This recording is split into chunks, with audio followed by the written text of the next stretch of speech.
Oh, thank you. I'm doing it right now.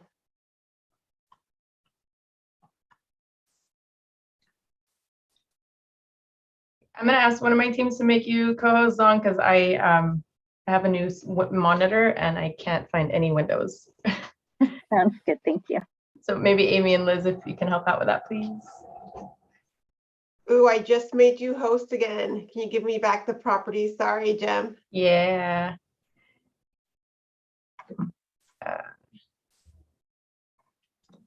We are live though on YouTube and we are recording. Okay. All right. Fredo. Hi, good evening, everyone.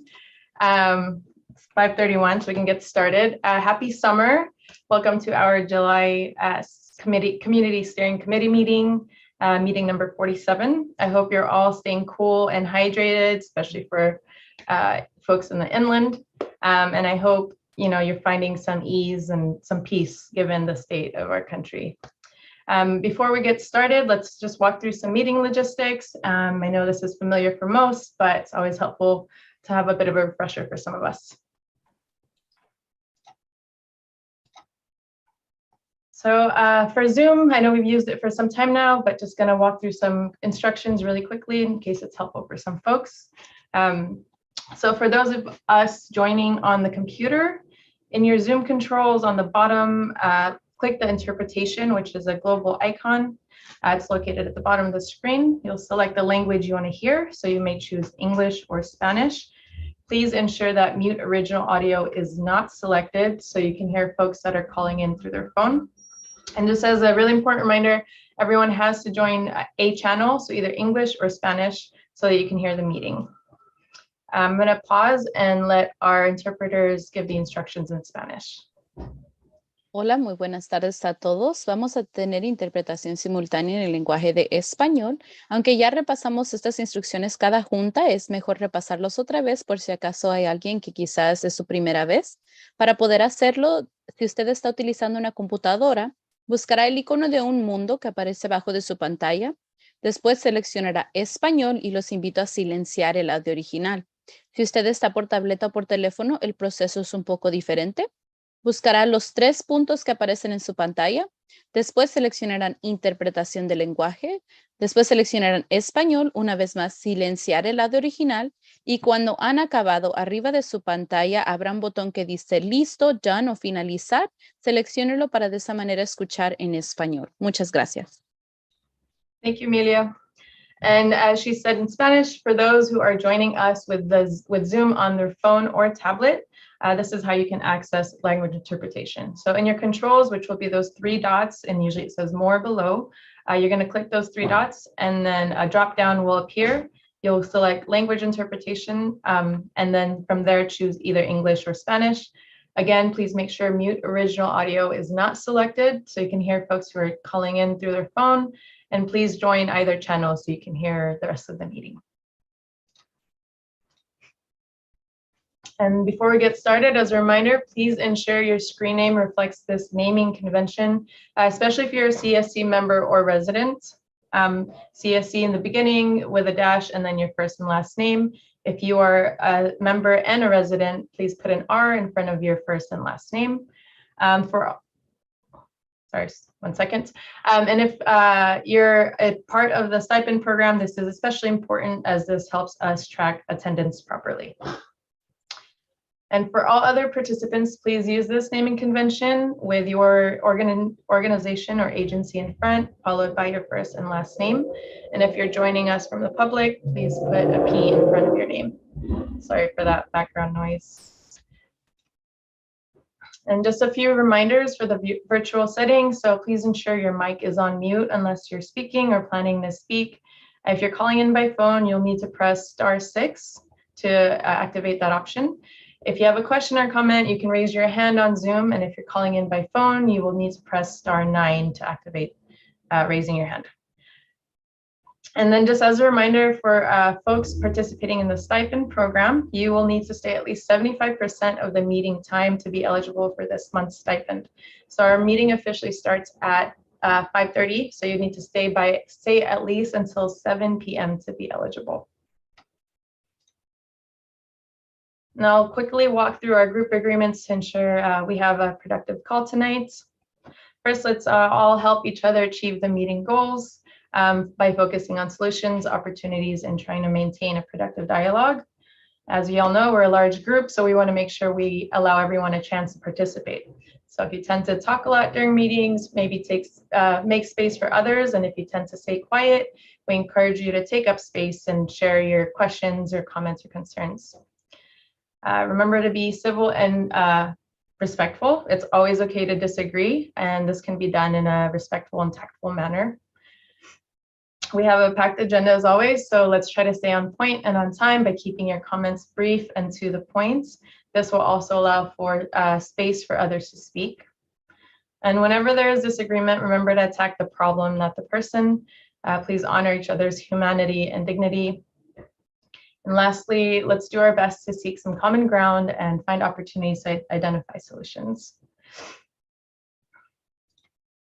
So this is our agenda for the evening. We're going to start off as always with the review of action items, and here's some updates around that.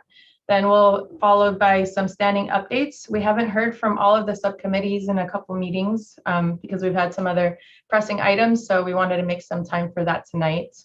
After that, we'll have some dedicated time to hear about air monitoring updates, and then we'll close out with action items and agenda setting. So as usual, it's a short agenda, but it's a lot to cover. As a reminder, you can always propose agenda topics at the end of our meetings. So at the end of tonight, you can also attend our agenda setting meetings, which typically take place on every third Thursday. So it'll be next Thursday. Or you can always send an email or call the Air District with your suggested agenda item. So with that said, are there any questions or proposed amendments to the agenda?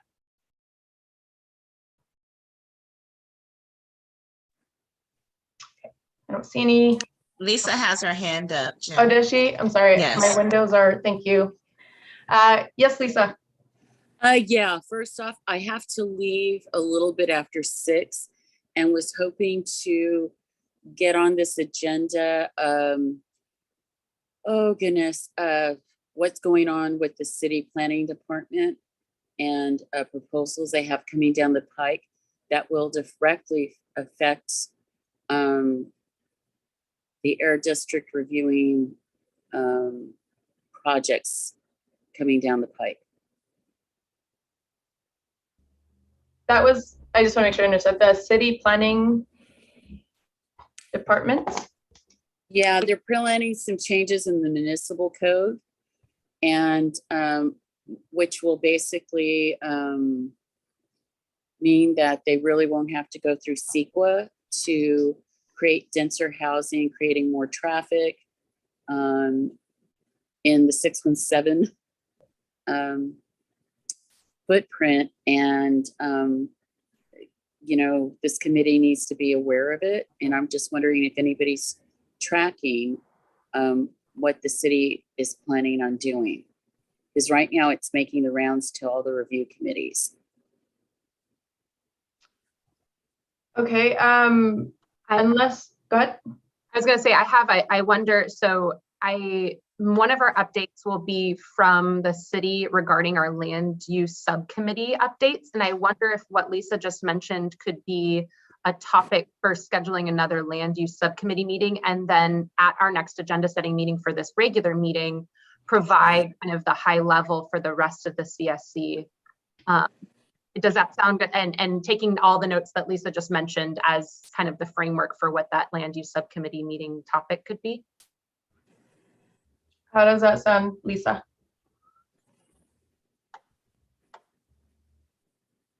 Sure, if we can do that first Soon off. as- Yeah, because I really got to go at 6, guys. Oh, no, so I was suggesting that, so given that this is a new topic that we don't have all the folks available, the thought was that everything you just mentioned, we communicate to everyone and have as an agenda for our land use subcommittee meeting with all of the planning folks and all of the. Actually, I would like to have it without I would first like to have it without the Fresno City folks first, so you can understand what's going on and what the potential is before they come in and kind of gloss it over. So you mean Because- maybe with you to understand kind of what you just mentioned first? Oh no, with the subcommittee without the city involved, actually. The subcommittee with it. Okay, yes, can we harder put as an action item, Lisa's suggestion, we can kind of follow up. Awesome. Okay, so just confirm with you, Lisa, it'll be a follow-up to what you just proposed. It'll be a subcommittee meeting without the city, and then we can circle back in terms of how you want to bring that back to the rest of the committee. Does that sound good? No, I just want to bring it to the committee without the city involvement in it, so we can actually talk among ourselves first before we involve city interaction, and also how the air district intersects with the planning review process and how they interact with the council district planning review committee. Okay. I think multiple of us are taking these notes, so we will follow up with Okay. that accordingly. All right, thank you. Yeah, thank you, Lisa. All right, any other questions about the agenda? Awesome. Thanks, Lisa. Thanks, Jess. And as you recall, we are practicing land acknowledgements at the beginning of the meetings so that we are mindful of the ancestral territories that we all occupy and recognize that the First Nations are the traditional stewards of these lands. So my colleague, Dr. Amy Ramos, and I are in San Diego, which is on unceded territory of the Kumeyaay. The Kumeyaay have been on this land for millennia, and they were violently dispossessed of their land by the Spanish colonists, followed by Americans. My colleague Liz Lev is in Oregon on unceded territory of the Northern Paiutes, the Wasco, and the Warm Springs tribes. And for many of those who are residing in Fresno, you are on the traditional homelands of the Yakuts, who were the original residents until the mid-1800s, until the colonists arrived, and most of them were killed during the California genocide. The Yakuts made that area inhabitable by way of irrigation, as we all know, which is an invaluable technology we use today. So we honor these ancestral lands and those who remain stewards of the land for generations to come. So I'm going to pass it off to Jess from the Air District for welcoming remarks, followed by Ed, our co-host tonight. Thank you, Jem, and thank you all for being here once again. Definitely happy summer. When Jen said that, I realized, yes, our last meeting was technically a few days before summer. So I just want to thank you so much for making space for us. I will let you know that Ed had a family emergency that he's been dealing with the past week or so. And he just sent me a text, and he just, I think, wants to thank you all for being here. He did help us design this agenda. He was a part of the agenda setting meeting, and definitely our thoughts and prayers are with him as he deals with some difficult stuff. And so Ed is doing fine himself, and I'm sure will join us very shortly at our next meeting. So with that, I just want to let you know that, as Jem mentioned, we have a lot of standing updates and we have some good space for them. So please certainly use it to dig in and ask some questions. We typically fly through at the end of the meeting. That was one of Ed's main points, was to bring them early. And the second piece is air monitoring, and we have a pretty robust update for you there. And within that, and we were just talking with Lisa at the top of the meeting about this, we have a lot of really timely updates about just smoke in the area, potential for smoke in the area, and some things that we can do to continue to reach out to folks about potential air quality impacts. And so we're really eager to get to that part of the presentation as well, and certainly are open to any questions throughout all of this. So with that, I'll pass it back to you, Jem, and thank you all so much for being here. Thank you. Thanks for the update about Ed. I hope all is well. Sorry, I didn't catch that. I have so many windows open. Okay. Thanks for that, Jess. So we're going to pivot to just review some action items really quick. Tonight, we'll be hearing from Zong. As a reminder, this is to ensure transparency and accountability. And we appreciate the Air District's efforts to really continually update the tracker and ensure that your voices are heard and progress is being tracked as we follow your suggested implementation. As a reminder, at the end of every meeting, we'll share the action items, and we encourage folks to add any or correct anything as we review. And as Zong provides updates on today's action item tracker, please feel free to ask for clarification. You can raise your hand or drop them in the chat. We'll monitor that. With that, I'll pass it off to you, Zong. Thank you so much, Jem. I'm going to go ahead and share my screen. Does it look okay? Do I need to pump it up, or can you guys see all right? Perfect. Okay. So we've got quite a few action items that I want to go over. The first couple, I believe the first four, deals with the city of Fresno.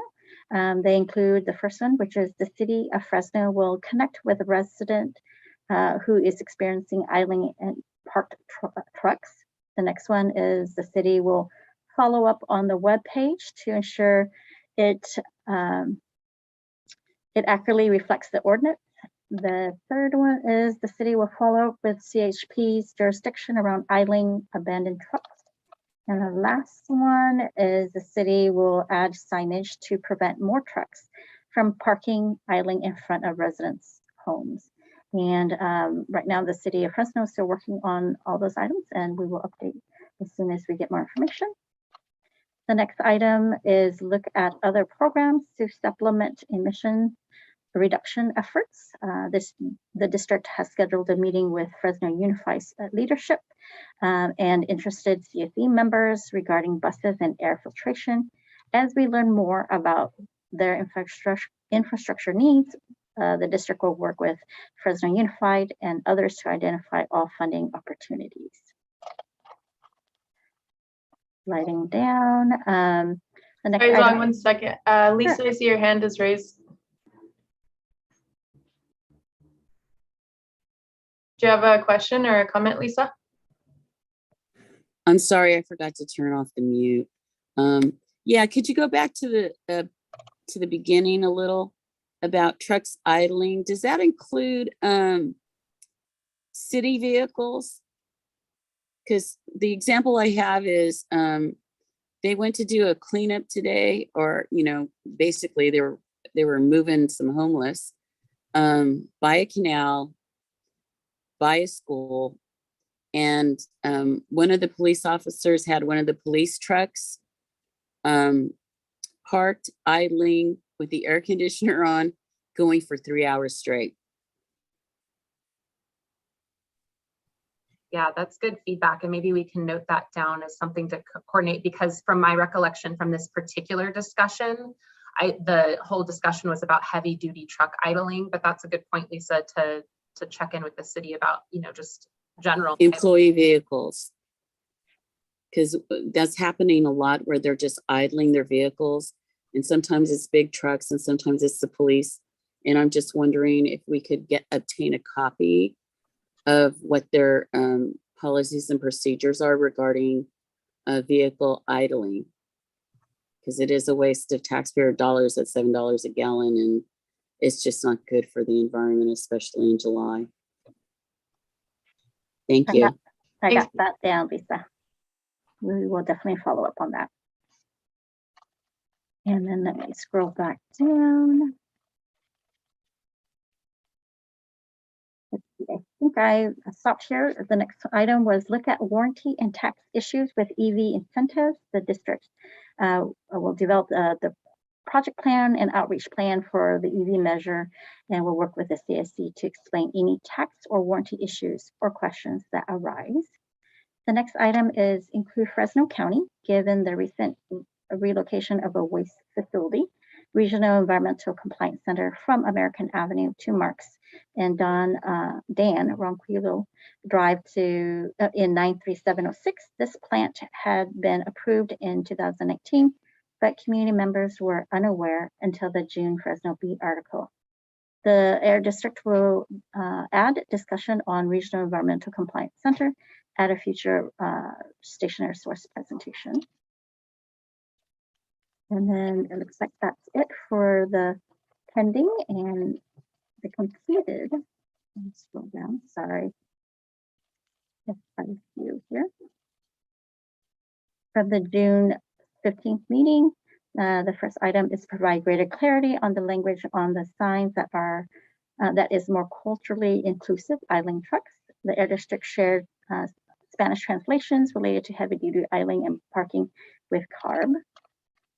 The next item is create a bike rack for topics that are not urgent but require follow-up further discussion. Facilitators, Air District, and CSC members discuss bike rack at the June Agenda Sunday meeting with potential to solicit bike rack topics via Google Forms. We will continue to discuss this with the CSC. And then invite Fresno Unified School District trustees to attend a CSC meeting to discuss school air filtration and copy select CSC members in outreach email. The Air District email CSC Fresno Unified School District trustees and copied select CSC members to discuss or to continue outreach. The district scheduled meetings with district trustees July 20th at 2 and emailed information out to CSC. So that's basically next week. So if you did not receive the email, please let us know. We can definitely forward that information to the CSC members. Next is updates about progress on the MOU between the city and the CSC. And we will update this during tonight's meeting. The city is here and include it during the City of Fresno on Land Use Subcommittee update. And the next one is AD will check with their team about setting up air monitors at Vitro over the next few windy days. The Air District will provide an update on Vitro glass pile investigation at tonight's meeting. And the next couple of items involve the glass pile. So the next one is continue to analyze samples from the Vitro violation days compared to non-violation days. And again, we'll update that tonight. And the next one will, the Air District will continuously update the CSC regarding current Vitro architectural glass pile inspection and lab results. Air District will be tracking the toxicity levels with the hope of potentially developing a permitting process.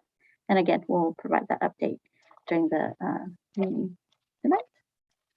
And follow up with Vitro architectural glass pile inspection and lab results. CSC would like to see transparency on the permitting and enforcement processes.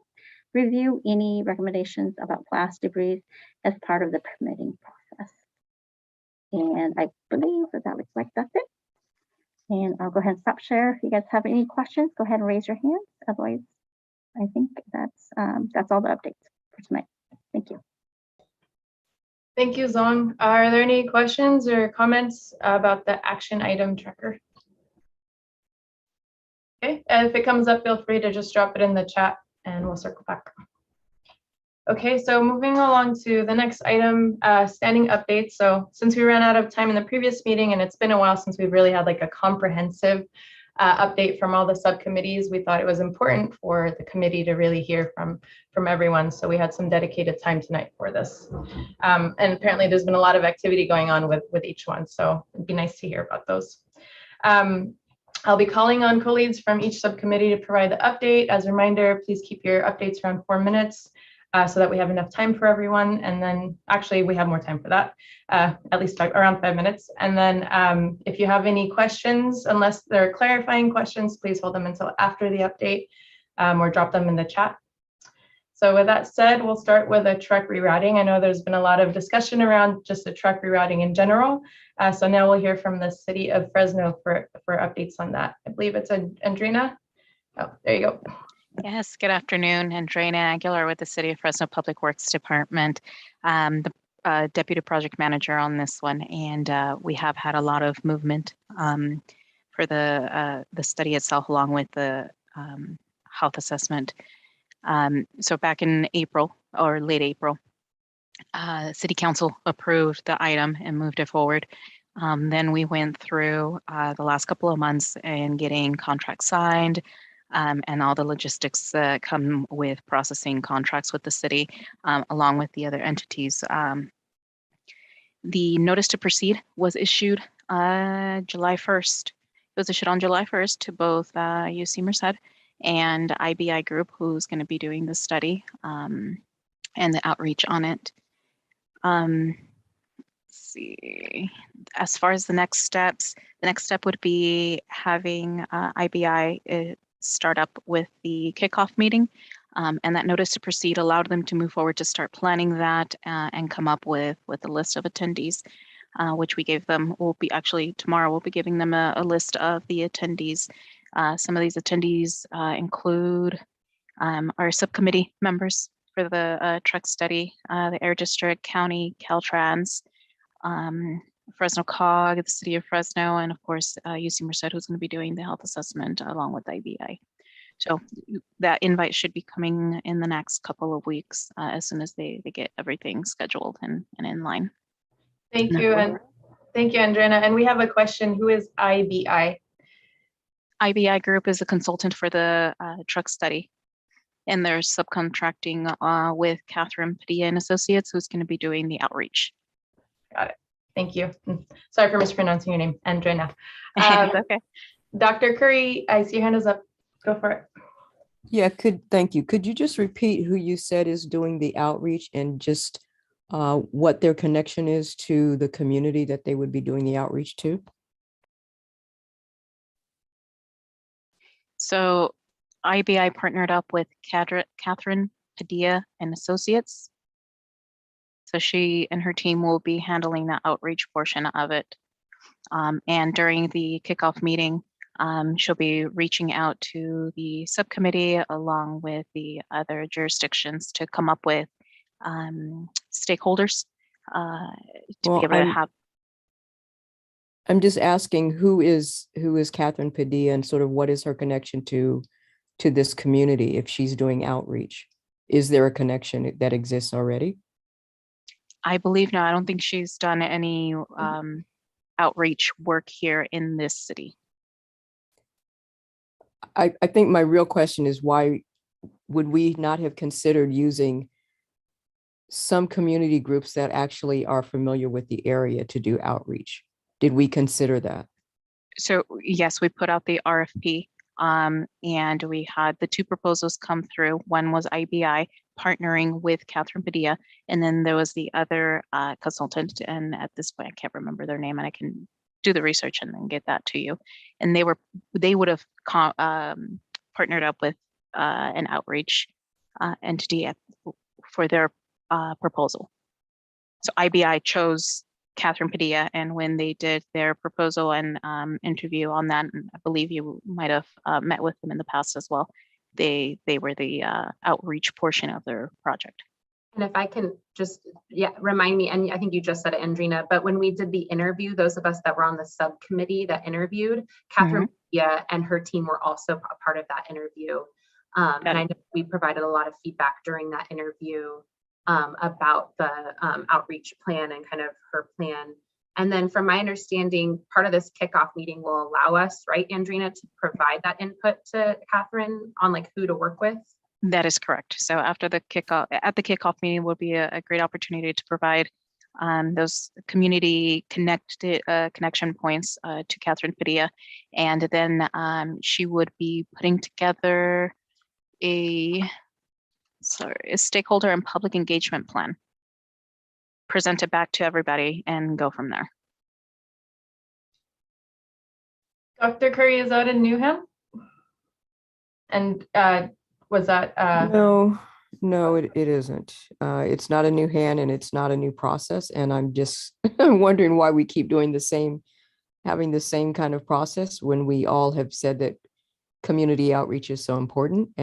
And oftentimes we are not hitting or speaking with the community members that we need to. So I'll lower my hand, but I still have concerns about the process.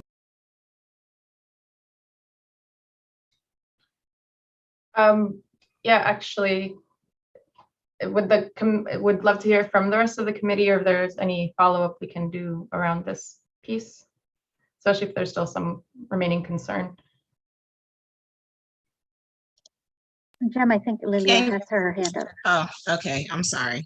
Oh, yeah, I just wanted to make sure we kind of had some closure around Dr. Curry's concern. Kim, did you want to follow up on that? Yes, well, I do agree with Dr. Curry. It seems like we do keep spinning our wheels.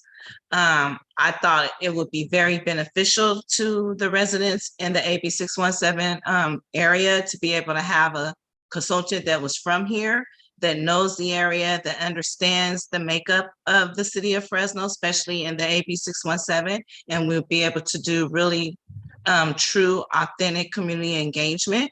I'm just very disappointed as well. And for the city, is it possible for you to get us the information of the other applicant who submitted for the for this role? And can you tell us if they were locally or not? I don't have it at hand right now, but it's information that you can request and I can get that to you. During the interview process, we had subcommittee members and everyone felt that Catherine Padilla would do a great job at doing the public outreach. They have worked on similar projects in Southern California. I believe it was related to AB 617 as well. Mm-hmm. Same idea with the truck traffic going through neighborhoods and trying to mitigate all that. So. And I'll just let folks know, I'll drop it in the chat. I have the video recording from that meeting, and maybe that will help folks remember the conversation we had. It was unanimous on the subcommittee to approve both IBI and with Catherine Padilla, who was a part of that proposal. And then that's why the city proceeded from there in selection. So, but I do wonder if, because I think some of these questions did come up during that discussion, and I wonder if dropping in the video recording will allow folks to re-engage and reintroduce themselves to the faces that we saw during that subcommittee meeting. Thank you. Thank you, everyone. Lilia, I see your hand is up, so I'll call on you, and then Lisa, you're next. Sí, buenas tardes a todos. Quería mandar un mensaje, pero desafortunadamente la computadora se me apagó. Volví a reiniciar. Sabemos que tenemos una buena traducción, muy buenos, muy profesionales, pero también tenemos que considerar que ella, conforme, o la persona que está traduciendo, ustedes hablando muy rápido, y ella va hablando muy rápido también. Entonces tenemos que considerar que alguien más está interpretando y bajar poquito nadie nos va correteando. Queremos entender el sistema bien y podemos trabajar bien, solamente tenemos que coordinar y hablar un poco despacio. A mí me dicen que hablo muy rápido también a veces, entonces estoy tratando de hablar un poco despacio y espero que también ustedes consideren esto para que la traducción también sea clara para nosotros. Muchas gracias.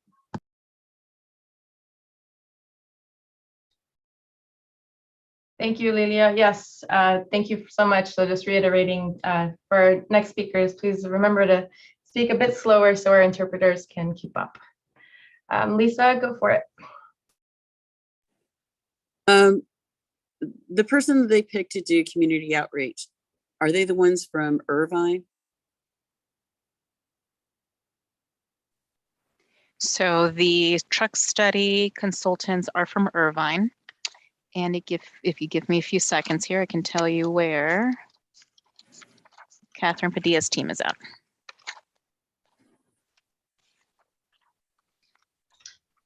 And I just want to point to the chat while Andrea is looking. Genevieve shared a link to Catherine Padilla, I guess her website, if there's more.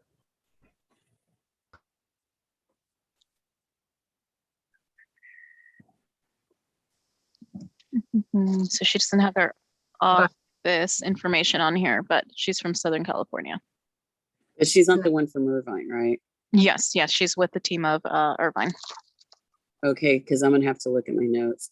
Because I was in the interview, and I know there was a group that just totally would not fit what we need. This is not the group.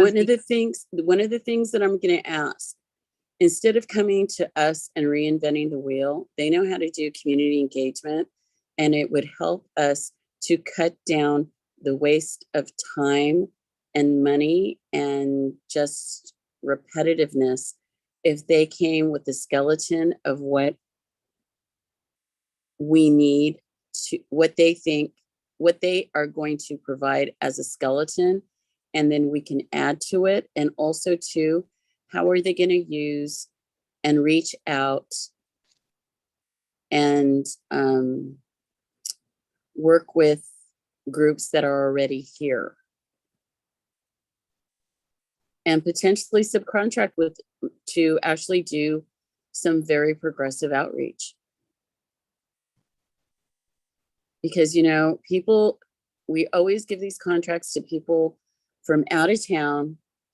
They take the money, they give us the bare minimum, then they expect everybody to work for free in Fresno. And, you know, those days are long gone, with gas being $7 and inflation almost 10%. So I hope that they come to us with a skeleton of what they're looking at doing, some innovation, and hopefully they've reached out to some of the nonprofits in town and have already started to talk to them, because waiting is not a good look. Because I really hate wasting time, and I hate coming back and repeating, and I like professionalism and complete staff work. Thank you.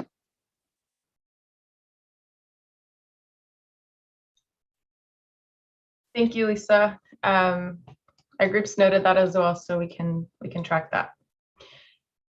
Are there any more questions for Andrea before we move on to land use or comments? No, thank you so much. So moving along to the land use subcommittee, I believe I'll pass it to Greg. Good evening, everyone. Hello there, Jessica. I saw your wave. Hope everyone is doing well and staying out of the heat and the smoke for those who are affected by that. Wanted to just kind of, I'm not sure where Lisa was going on her thing, but I'll let you all deal with that at a later time. But on the land use subcommittee, now that we're past budget, if there's any further follow-up that needs to be had, we're ready to do that. And there was a question about revisiting the MOU, and the new city manager has decided not to revisit the letter again.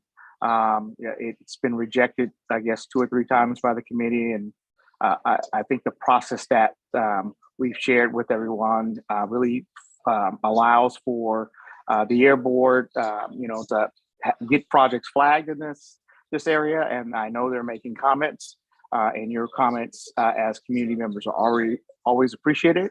And you can work with the air board staff to add on to that, or as Lisa mentioned earlier, the district subcommittees on land use.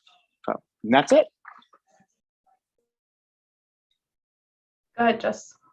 Hi, it's Lisa again. That's really great, Greg, but what's happening with the local district review committees are our opinions and how we vote are, especially on the policy side of changing the municipal code and what planning is coming to us, is not being relayed to Planning Commission.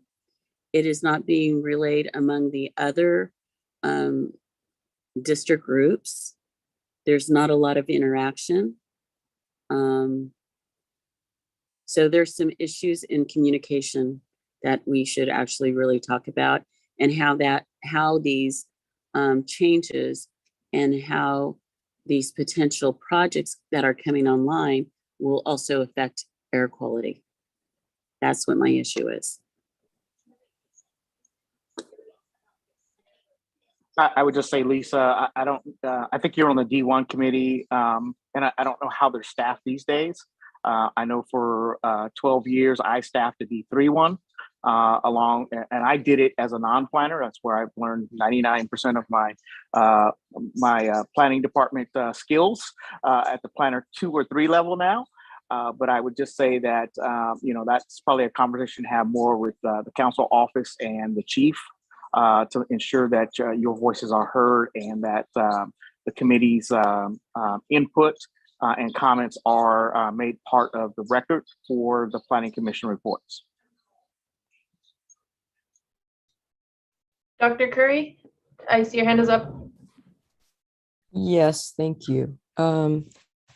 I think the reason for me that this is so important, it is a communication issue, but I think even as we've been meeting for the length of time that we have as a committee, what we've seen, or what I have seen, is that District 3 continues to be that place where undesirable facilities are continued to be located. And it's despite us sitting on this committee and talking about improving air quality and doing air monitoring and all of these other sort of mitigation efforts that we're trying to engage in.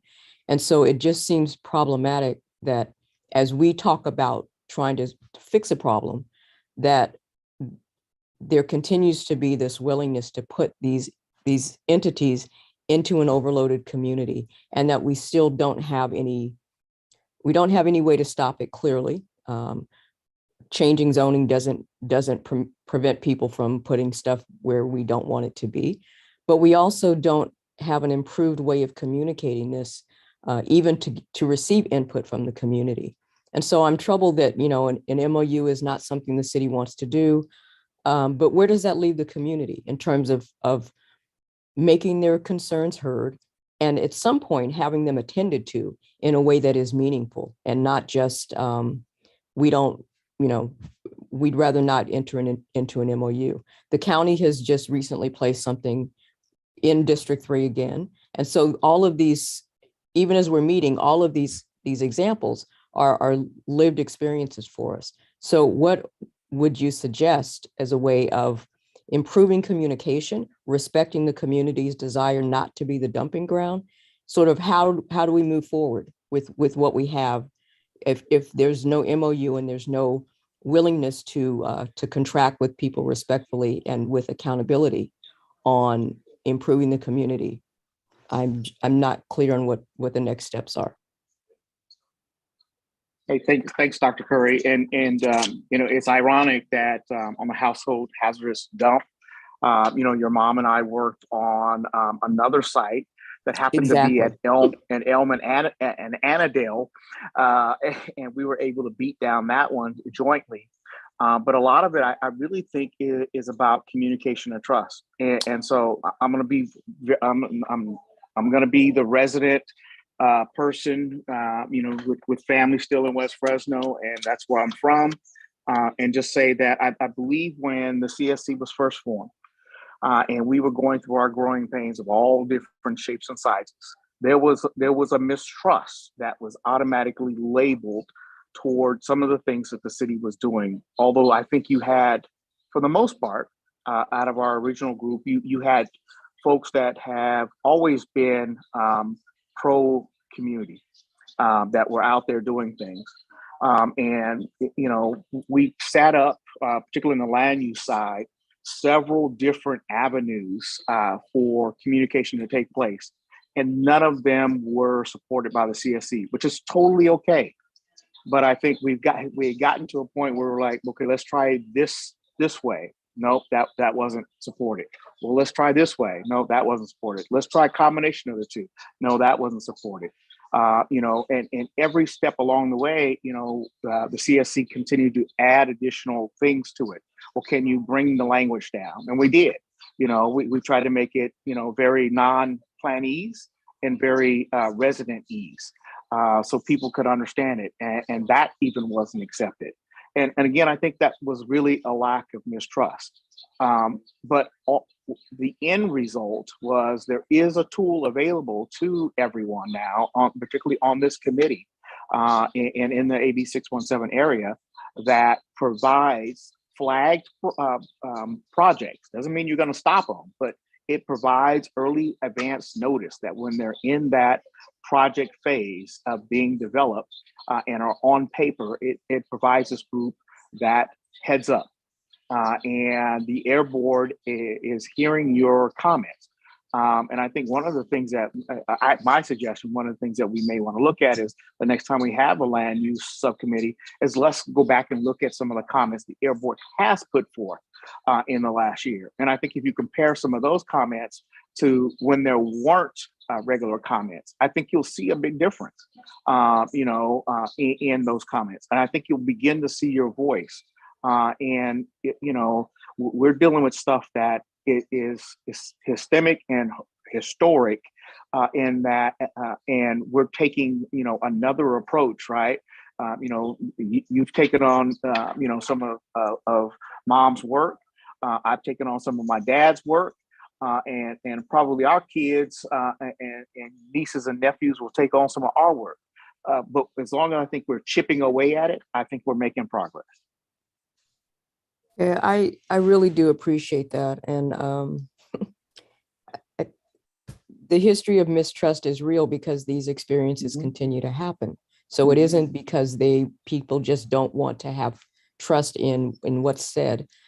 But again, I would hate to think that, generations are still having the same fight. Like, what is the point? If we are not trying to fix this so the generations don't keep relitigating the issue that we have clearly articulated for decades. So I'm not comfortable. I'm not satisfied with that response. I understand what you're saying, but at some point, something has to be done differently. Otherwise, we will continue to get the same result. And I just think that's a waste of really good time. And it just means that generations will fight the same battle. Right. And Dr. Curry, we all thought that the linchpin, the tipping point would have been the Southwest specific plan. And as we've seen over the last year, the attacks on that plan now are not going away. And that's exactly the point. Yeah. That's exactly the point, is that someone else right now has plans to put something else in District 3, and we're not going to hear about it until it's actually being constructed. And if the city doesn't want to respect the fact that taxpayers are disgusted with that, then there must be some other measures that we can take. And I think that's, for me, that's the discussion is what other measures, because what we are currently trying to do in terms of working within this structure is really not working well. And it hasn't moved things forward. And that doesn't mean that people individually have not stepped up and made very strong comments in support of residents' concerns, but it does not change the structural issue. And I think that the whole reason that we keep meeting is because we want to see some structural changes. Right. I totally agree. But every 4 years or every Thursday's council meeting, that the structure and the system can change. And I think the previous council member you had who went out and said, hey, 2 years in, I want a specific plan. And now, the question is, where are we with this council member and where will we be with the next one? And then, of course, any given Thursday, it only takes 4 of them to even tell the community no. And one of them does not necessarily have to be your council member from the area. Yeah, Greg? I understand. And I just, the last thing that I will say is that District 6, District 2, District 4 are not having this kind of discussion. When their community members weigh in and say, no, we don't want a Walmart on this corner. We don't want a telephone pole that looks like a pine tree. There's a responsiveness and there's an attentiveness to that. And yeah, city residents, we all are, taxpayers, we all are. And something really does have to change. Greg, I have a real quick question because that was a very political answer that you gave, Ms. Curry. My real quick question for you in the city of Fresno is, how many generations is it going to take to invoke and have change without polluting the people in the AB 617 and the industrial triangle? How many generations do we have to wait? Because I think over 100 years of redlining and polluting into a community is long enough. So the question is, how many generations? Lisa, I don't know. I am actually the 4th generation who is dealing with freeways, redlining, displacement in West Fresno. And I know I'm not going to be the last one, and which is unfortunate. But again, I think that when you look at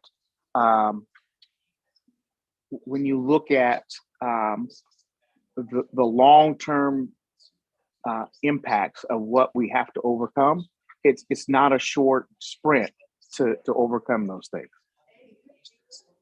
I understand as a retired both environmental and transportation planner, but I also understand the politics of development, the politics of the power of the money, and the other politics that also drive planning decisions and planning staff's behavior, as well as air district behavior.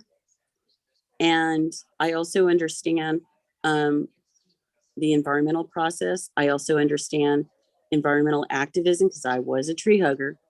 So I understand, yeah, I was a tree hugger, believe it or not. So I understand all that. And I also understand the change the community wants. And like you said, you're fourth generation. And the city of Fresno really needs to look at 7th generation planning, you know, because we start this meeting every month with acknowledging tribal groups in which we're living on. And one of the things that tribal groups do, they think out 7 generations. So, you know, I'm sorry that your family history involves, you know, four generations of redlining, pollution, and being economically disadvantaged on purpose from the city. And I would hope that you would take it back to the city that needs some radical change. And once again, some of the policies that are coming out that are making the rounds of the review committees are very much diametrically opposed to community. Thank you, Lisa. And you know, Thank you. What you guys don't see is I don't look at myself as a politician. I look at myself as a public servant. And I'm in that space where I'm able to say those things. Although you'll never know. But you know, I do say a lot of these things that come up in these kind of spaces and what I've learned over the years. So appreciate that, Lisa. Keep hugging those trees too. Well, you tell Jennifer and you tell Jerry that I ain't dead yet, and I'll come back and haunt them when I'm 6 feet under or scattered out in the country. Yes, Lisa. Hopefully it doesn't come to that, Lisa. Yes. Thank you, Dr. Curry, Lisa, and Greg for that conversation. Our team's also talking internally to make sure that we do track this somehow. Greg, I know this doesn't all fall on you, as you mentioned, this is a bit systemic, but this, to Dr. Curry's point, this is the point of the space, right? So communities are heard, and if solutions are being found in other districts, why not in this one as well? So we will track this and maybe follow up on ways we can ensure accountability and maybe even identify the pain points of why, you know, progress isn't being made the way the community is asking. So we could commit to that at least, and we'll follow up on that. Are there any other questions for Greg or comments? Jess, I see your hand. Sorry, Jess. I'm like staring at your face too. Go ahead, Jess. And acknowledging and appreciating all of the discussion that's been happening. I just, for action item tracking purposes, wanted to acknowledge Greg mentioned the mechanism, Greg. So definitely an action item for us is to make sure that the full loop is followed through. So whatever mechanism flags those projects gets to the district, then gets out to the CSC members. So I'm just acknowledging that I heard that because I don't know, unless maybe there's folks working since we last spoke, that we've kind of closed the loop on that. And then also acknowledging the top of the meeting, we had an action item to work with Lisa's suggestion, but then also I hear you, Greg, too, just a broader typical subcommittee meeting for land use, I think is also needed. So I'm just noting those for the action items. Thanks, Jess. All right, if there are no more questions for land use, we'll move on to the tree subcommittee. I know we received some sort of update last meeting, but maybe we can delve into that a bit more. So I'm going to pass it to David from the Air District to update us on that. Good evening, everyone. My name is David Lopez. I'm a supervising air quality specialist in our grants department, and just wanted to give you a brief update on the tree subcommittee's recent, well, I guess we had approval recently for the request for proposals for both our urban greening and vegetative barrier programs. Just wanted to let you know that we have opened the solicitation for this program, these two programs, I'm sorry. The solicitation opened on June 20th, and it will close on August 4th at 5 p.m. This past Monday, we had our informational meetings for interested applicants to answer any questions that they might have had regarding the request for proposals. We had 2 meetings on Monday, one at 11 and one at 5 p.m. In the morning meeting, we had about 5 people attend from the public and ask questions. And in the evening, we had about 2 members from the public as well. We currently have our presentation on our grants page where you can find it in the grant application and project plan section. And we made recordings of both meetings, and those will be posted on our website shortly. But as of right now, we are currently just waiting for applications to come in. And then, like I said, the RFP will close on August 4th at 5 p.m. Naomi, I see your hand is up. Hi everyone, I'm sorry for being late. You know, I was like, I was regretting agreeing to the timeline that was actually included in the RFP, because it just dawned on me that none of the schools are going to be able to participate. The schools are closed, they're not in session. And I learned that the hard way because I was trying to reach out to our contacts like the Malaga principal, elementary principal, and others. And, you know, it's not going to happen. And I'm very bummed that, you know, we and I would say personally didn't foresee that being a big, you know, mistake in terms of the timeline that we included in the RFP. So that's why I posed that question on Monday when I attended one of the workshops. Is there a possibility of extending it or you know, reopen it or whatever you want to call it? And I think it should be done, especially to give that opportunity for schools, because, you know, it's going to be a big, you know, gap if we are missing that important element of potential applicants. So just want to raise that for the entire steering committee to consider and discuss if possible. Yeah, I don't see, David, I know that we've talked about this too with we have a lot of these RFPs launching. And it sounds like maybe that question was posed. Is that something that we can do, David? So yes, RFPs or solicitations like that, you know, we set them out, we put those dates on there, but if there is enough feeling that we should, you know, extend it to include it, to move it back a few, you know, 30 days or whatever, if that is something that the CSC would like, I have no issue with it. And we could always post an updated RFP on our website and, you know, do a strike through or whatever, so everyone knows that that the date has been extended. So well, thank you, David. I think that with that, I would like, if possible, to make a motion to extend it so that we can make sure that we reach out to the schools and give them an opportunity to apply. I know for sure that Mrs. Custodio at Malaga Elementary had expressed strong interest, but as I said, you know, when the RFP was launched and during the workshop, the school was already, you know, during the summer break. Noting your motion, Naimeen, so perhaps I'll call on Lisa and then maybe we'll just ask for any objections. Otherwise, we'll note that. Lisa, you have a comment or question? Yeah, I think we should extend the RFP part for the schools 30 days after the schools go back, which I think is either August or September, maybe make it October 1st. Furthermore, I think that the Air District should do a special mailer out to every single school. And on the outside of the envelope, put grant application, you'll want to fill this out in red or something.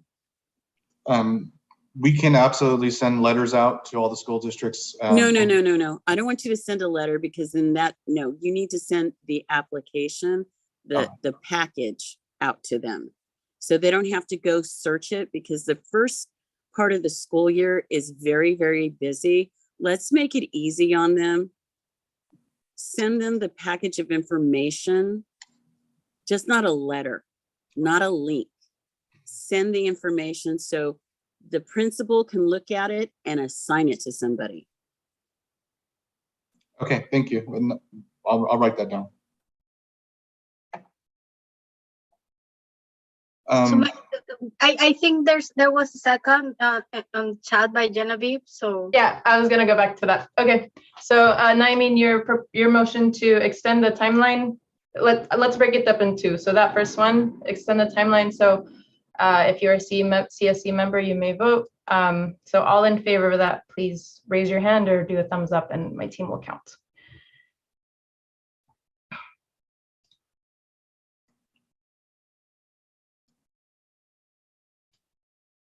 Okay, we received a total of 6. Are there any objections to this motion?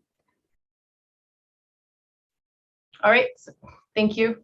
And then I guess that second piece is an action item, Lisa, just noting that the Air District will send a packet, including the application and outreach to schools.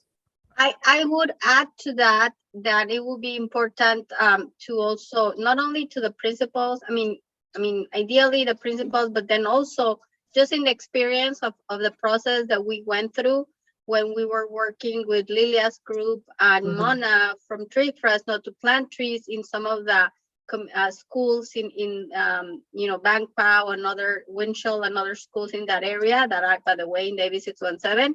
There was you know, there was this person at the school district that had to okay everything. So it's not only the principal but also someone. So maybe if it would be great for the Air District staff to identify which is that person in every of the school districts that belong to the AB 617, so Fowler, Central, Orange, Fresno, and also send it to that principal and to this individual that at the end of the day, I think will have a lot of the technical knowledge to complete the application.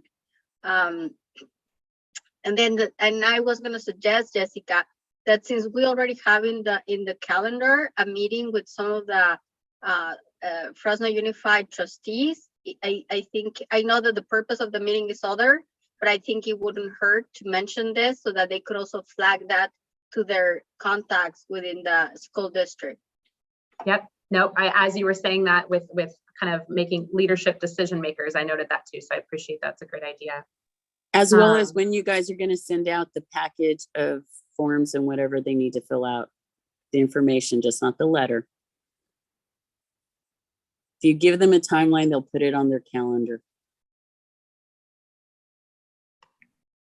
Okay, no, thank you for all the feedback. I'm writing this all down, and of course we'll follow up on the video afterwards.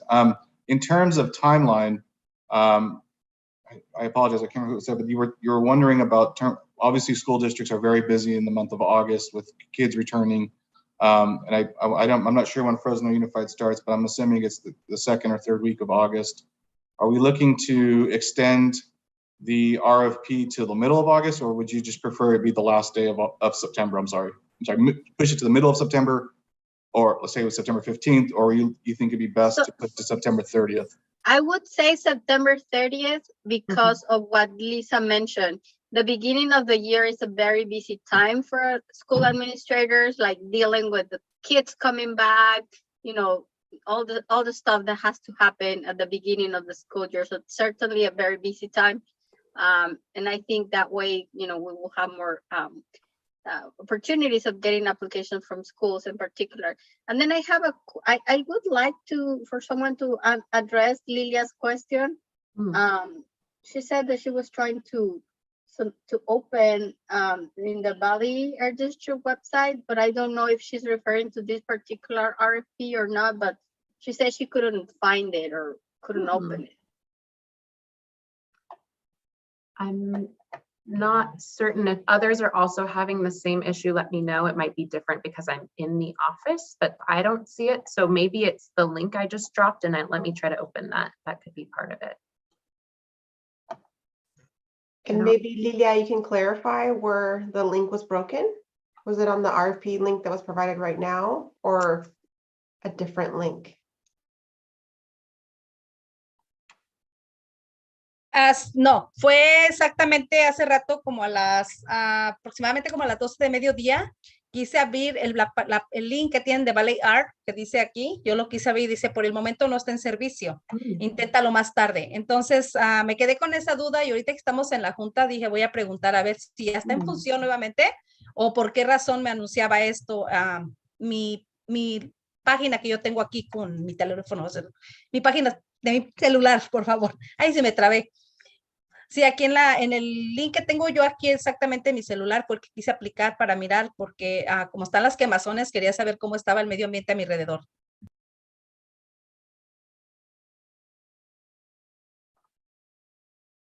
Okay, good. Yeah, go ahead, Jess. I wasn't aware of any outage and I haven't experienced anything today. Lilia, do you know if you can maybe drop that link in the chat? That way we can know if it was a specific page and I can check in with our team. As of right now, I know that things are up currently, but it's certainly, I agree with you, important to know, and that's part of our presentation we're about to get to, is how to make sure you're up to date on information about air quality in particular. So if you know, maybe it was a specific page on the site, maybe somehow that's broken. Thank you, Lilia. Es el mismo que puse, el Valet Air, que dice en inglés, la misma página que tiene el arbolito, ustedes la ponen y yo la bajé en mi teléfono, en mi app. Entonces, tiene como un mundito y tiene un bosque o unas montañas. Esa es la aplicación que bajé yo para poder monitorear yo mismo el sistema, como lo tienen ustedes en las páginas de las redes sociales o en el internet para poder así mismo compartir con mi comunidad cómo está el medio ambiente. Sabemos que tenemos las quemazones ahorita y es una manera de que podemos monitorear nosotros mismos con nuestros propios apps cómo se encuentra el aire en el momento. I hear you now. Definitely, actually in a minute here, when we get to our presentation at the end, Zong is going to share all of the apps that we recommend. And I wonder, it sounds maybe like you're describing our app, which I also don't know if it was down today, but we also do recommend a few other apps. Like you said, links that you click on that same page. We'll go over those right now and see, maybe we can just drop in the chat the most up-to-date versions of those links. Okay, thanks, Jess, and thank you, Lilia, for raising that. We'll be sure to follow up, and I think we're going to circle back on this in the next agenda item, so we'll follow up with that, Lilia. Lisa, I see your hand is up. Go ahead. Yeah, I just have one more question regarding the RFP for the trees. You guys all know that I track this whole COVID stuff for my own personal health. What happens if variant 5 gets out of hand, and will we be looking at holding this awarding of the grants in advance if we have to go through another shutdown in the fall? In terms of timeline, Jessica, did you have any thoughts on that? I mean, I was going to just say, unfortunately, I was going to play it by ear, but we are always open to, with our grants, if in terms of these types of delays and stuff, we've seen this in the past, but we always try to just, we could always bring it back or talk with Justin. Yeah. I would just hope that you guys have some sort of contingency plan that you might want to pitch to us if the numbers continue to escalate to the point where it starts to affect not only the schools, but school personnel and their ability to fill out an application. That's all. Thank you, Lisa. We'll keep that in mind. And definitely we went through an unexpected version of that, right, in 2020. And so we definitely had some protocols we put in place there, and we'll make sure as we keep an eye on things, if it becomes obvious we need to implement something different, we'll let everyone know. Thank you. Just to clarify, what was broken was not any links that were here in the chatter to the application. It was the Valley phone app that was not working. Right. And okay, that was not working. Is it working now? I don't know, Lilia. I mean, aún no me aparece mi teléfono, trato de intentarlo, estoy tratando de abrir y toda mi página en blanco. El app está blanco todavía. So, no sé qué está pasando ahí. Well, in the meantime, while we transition to this next piece, I know, maybe Jamie just unmuted. I don't. Right. The app is working for me, and we did have some issues earlier in the week, but I'm not having any problems on my phone. So maybe Lilia, whether it's like after this meeting or probably tomorrow with more of our staff, can we give you a call? Because I wonder too if it's like a matter of needing to sometimes, needing to update the app or something funky goes on, and we're happy to walk you through that. Muchas gracias, lo voy a intentar, pero de todas maneras yo tengo la aplicación en mi teléfono celular aparte, otra aplicación que la voy también monitoreando, pero voy a estar tratando de seguir insistiendo.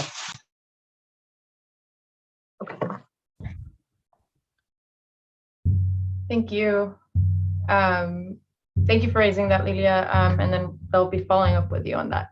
Are there any other questions or comments for David regarding the tree subcommittee? Okay, thanks everyone for engaging. Next, I'm going to pass it back to you, Jess, actually, for the district incentives updates.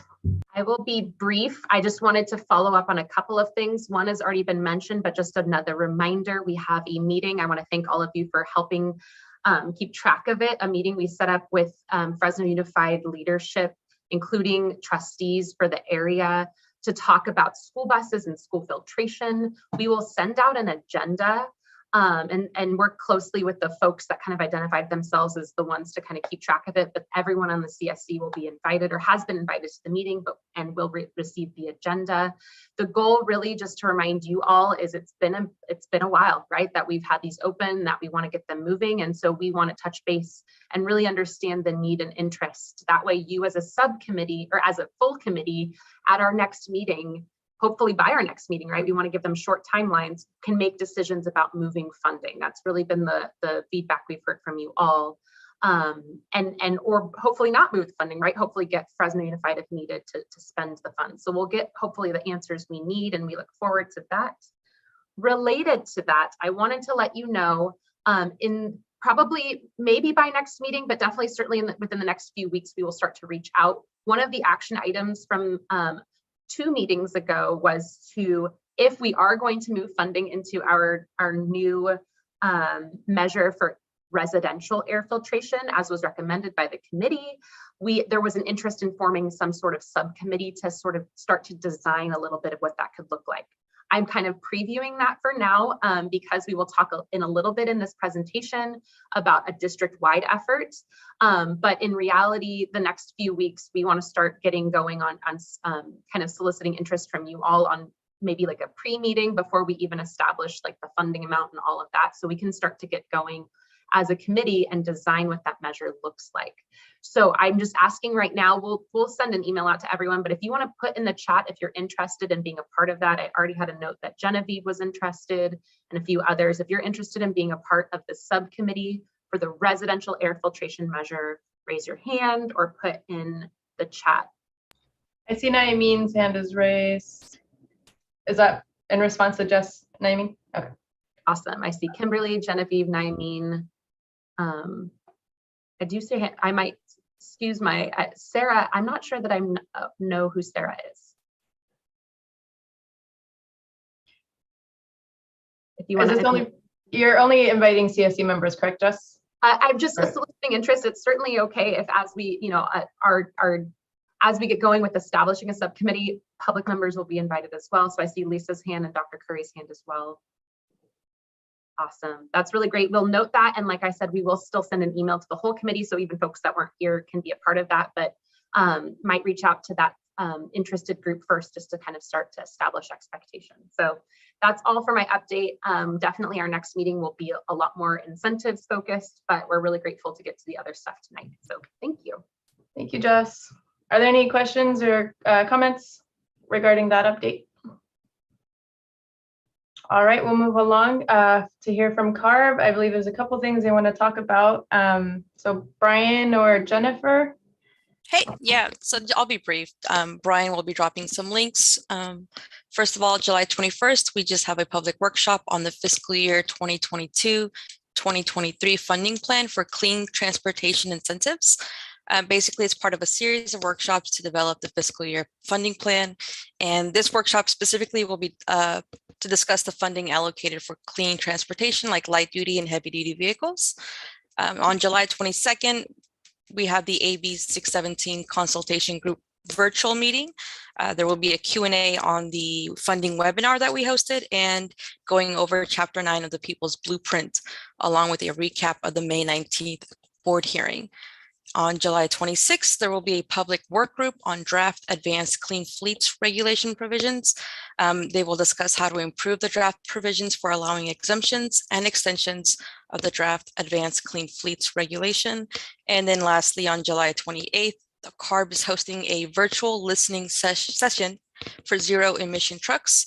How did we get here? So the purpose of this listening session is to hear back on how CARB can further encourage commercial vehicle owners to use cleaner technologies such as zero emission trucks and better support them in the process.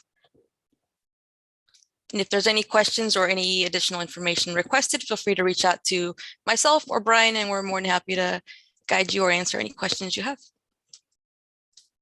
Thank you. Thank you, Jennifer. Are there any questions for CARB regarding that update?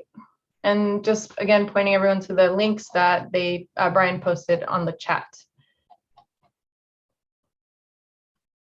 All right, and then we're gonna move along. Thank you for the pace of your speaking. By the way, just wanna make another plug. Keep our interpreters in mind and speak slowly so everyone can keep up. So lastly, we'll hear from Caltrans. I know some folks particularly wanted to hear from them and we ran out of time last meeting, so now we have some space now. As a reminder, please hold your questions unless they're clarifying questions until after the updates. I believe it's Dave Padilla. Yes, thank you, Jim. Yeah, I just wanted to follow up. I know I gave an update for last month on the federal Reconnecting Communities pilot program. Caltrans last month, at least beginning of the last month, we released a call for nominations to partner on the federal competitive Reconnecting Communities pilot to establish nominations for in preparation for a notice of funding opportunity. And we did receive several nominations, and one particular one that I like to mention is the Chinatown Fresno Foundation submitted a nomination entitled Creating Culturally Complete Streets in Chinatown. And this would be in partnership with Caltrans. We submitted the nomination last week or the week before, the end of the month of June anyway. So now we're just waiting on Caltrans headquarters to review the nomination. And the purpose of this request is for a planning grant. And we don't know exactly what the planning grant is going to look like, but some of the components that we hope to look at, and this is, maybe I should back up. The purpose and goals of the Reconnecting Communities a pilot program is to restore community connectivity and improve mobility and access through removal of barriers. And in this case, State Route 99, coupled with the railroad, created some significant barriers. And then earlier I heard redlining mentioned, and that was the start of the red line, was the railroad separating West Fresno from the rest of Fresno. So that's the intent of this pilot program, is to address those barriers and to overcome those barriers. What that looks like moving forward for the Chinatown area, we don't know exactly, but we are working with the Chinatown Fresno Foundation and put together a nomination. And now the next step is to assist in their notice of funding opportunity, which is due in October. So we may be reaching out to other community-based organizations for support. So I just wanted to give that update because I believe I gave that last month to the committee. So anyway, that's what Caltrans is working on recently in this area. So is there any questions for Caltrans? Lisa, go ahead. So the grant is to fund them to get a consultant to write up a plan of what it should look like, right? Correct. It's actually, there's actually two, it could either be a planning grant or a construction grant. We kind of felt like that Chinatown right now, they're not prepared to submit for a construction grant. I think right now it should be a planning study that would eventually lead into some capital improvement projects. Which would enable them to go for other grants or work with the city to get grants for construction projects. That's how I see it. Really, this is after this is federal dollars. This is from the bipartisan infrastructure law that was established under the Biden administration. So what the plan is, or what the hope is they put together a planning study, and then the next cycle they can go for federal construction dollars to create those improvements. Yeah, basically to implement the plan. Correct. Okay. So and then high-speed rail was mentioned, that it's just making it even more difficult to access the eastern side of Fresno or North Fresno, because now it's just just more barriers are being created, roads being severed, and so anyway, that's I'm advocating for this project. When the call for projects came out, West Fresno was one of the first ones that came to mind. And I'm glad that Chinatown Fresno Foundation nominated this project, and I hope it moves forward.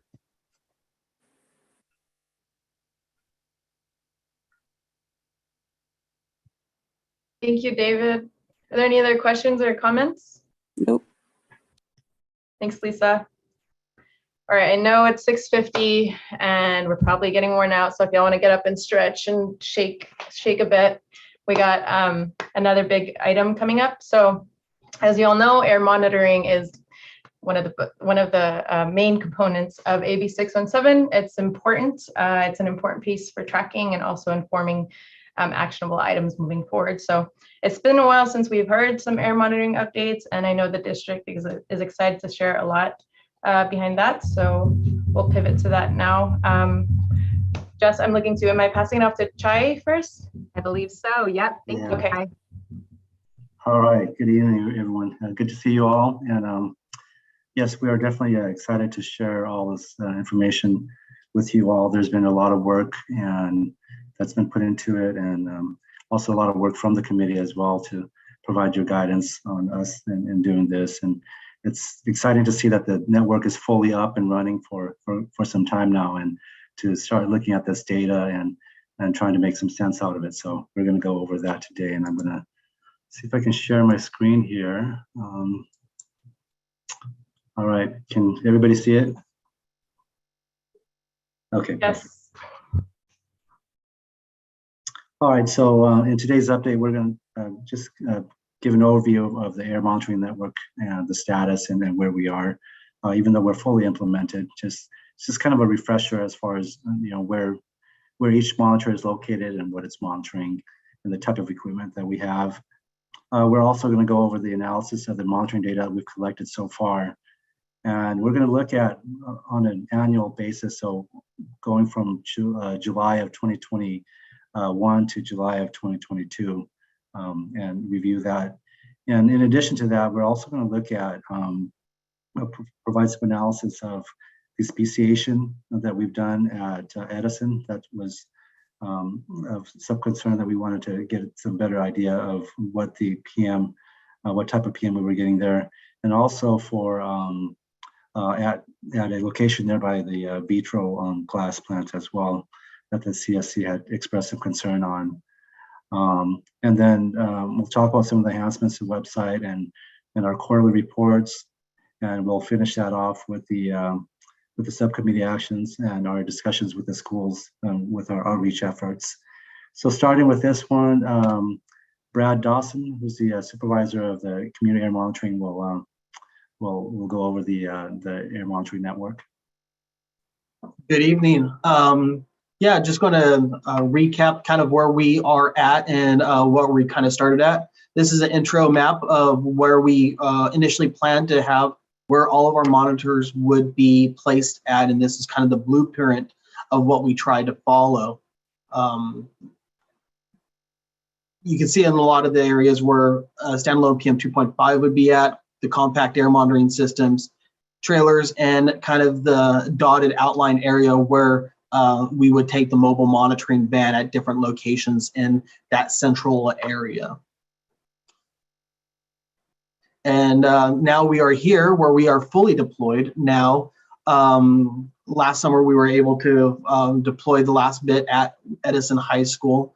So you can see where Madison, Heaton, Yosemite Middle School, Roosevelt High School, and Bitwise is where we have been able to deploy our PM 2.5 monitors at. Sorry, Brad, I'm going to interrupt 1 second. I see yes. a hand is raised. It might be clarifying. Kim, go ahead. I have questions. I have already reviewed the PowerPoint. Do you want us to wait till after staff goes through it to ask those questions? Maybe I can offer, I wonder, so Brad's going to present sort of the high level and then the data will be Cole. So maybe after Brad's done, if there's questions on what he's just presented, and then Cole, I think we can go slide by slide since it's graphic based. Is that okay, Kim? Perfect. Perfect, thanks. Thank you. No problem. So this is kind of where we are at right now with Malaga Elementary, where the big trailer is at.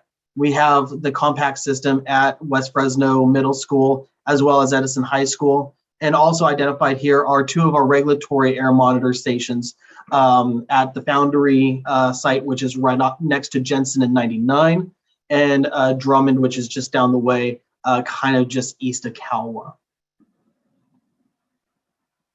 And here's just some visual representations of what are, these are the monitors that we have. So you may see these on the roofs or located next to some of these sites that we've already identified. The unit on the left of the screen is a real-time PM 2.5, and this is the one that's located on the roof at Roosevelt High School. And on the left is one of our air pointers or compact air monitoring systems, where each shelf is actually a different analyzer measuring the air. And I think on the next slide, on the left is actually a combination where we have attached the PM 2.5 with the compact air monitoring site. This is going to be what is located at Edison, and this is the picture of the unit at West Fresno Middle School. And to the left is, or sorry, to the right is a picture of the air monitoring site at Malaga Elementary School. And of course, this is a video, a picture of what our van looks like. So you may see this driving around our central Fresno area at different locations and measuring the air quality at different points as well. This also is a unit that gets used as special projects because it does have an intensive battery system in it. We can pretty much go anywhere and run different wherever we need to measure. We have received specific requests from this community to monitor in different areas. This was used for our vitro study that Cole will be talking about shortly as well. So this is our mobile monitoring van where we can really take anything and then also develop something like a specialized study because we have the power within this van to expand. And just to kind of reiterate what I've kind of already said is that, we are continuing to monitor in real time and push all of our data live to the community monitoring website for the Fresno community. We have fully deployed all of our air monitoring platforms across the community. And we are currently, using that van to monitor the different areas to monitor the pollutants in those areas of interest identified initially and kind of that yellow dotted area.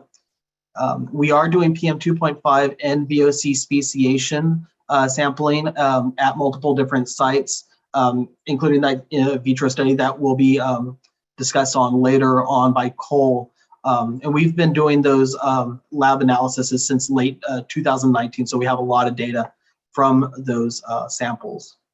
And of course, we always seek out more suggestions and ideas of what the community wants to see. If you have a concern in this area, feel free to let us know, and we can definitely try to adopt or adapt and create something, or be able to measure whatever you want to see in this area. So, and then I think this is the end of my slide. So I think, Kimberly, did you have a question that I could possibly answer? Or?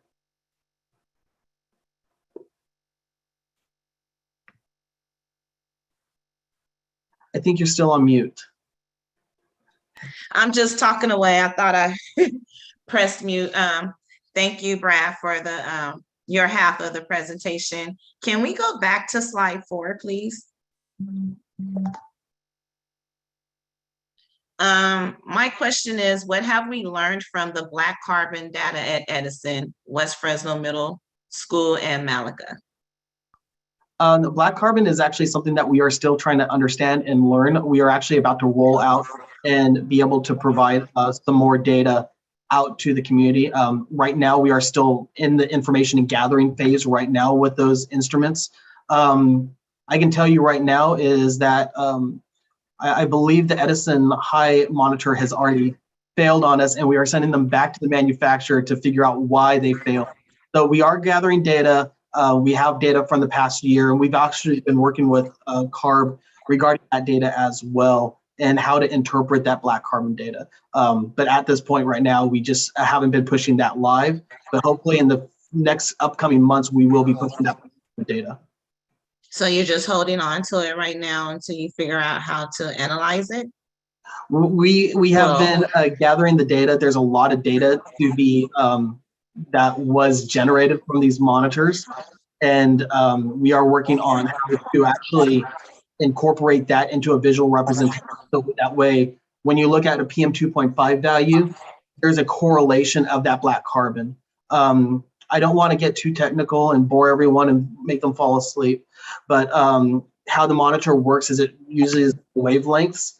And so sometimes it's not a direct one-to-one correlation. And we are working with the manufacturers as well as other agencies on what they have done and learned what they have, their mistakes and their successes. So that way we can be able to properly give you the right information and not have to backtrack and be like, oh, sorry, that wasn't what we really meant to say. So. Thank you. Another question. Oh, I'm sorry. I have another question. Can you tell me the timeline on when you get the one at Edison back up and running? And is West Fresno Middle School and Malaga up and running with no problems? Everything has had some hiccups regarding Black carbon and I don't want to get into the weeds too much on it, but we are working on getting everything up, and then we're going to be back pulling a lot of that data and all that valid data that we are going to have a high level of scrutiny over that data and making sure that that is accurate. We will be back pulling as much data as we possibly can. So you actually may see a flood of data back from when we actually deployed Malaga to now. Brad? Yes, sorry. Can we clarify, Kimberly, are you talking still specifically about Black carbon? Are you talking about fully? Because I know that the West. No, I'm talking about Black carbon. Okay.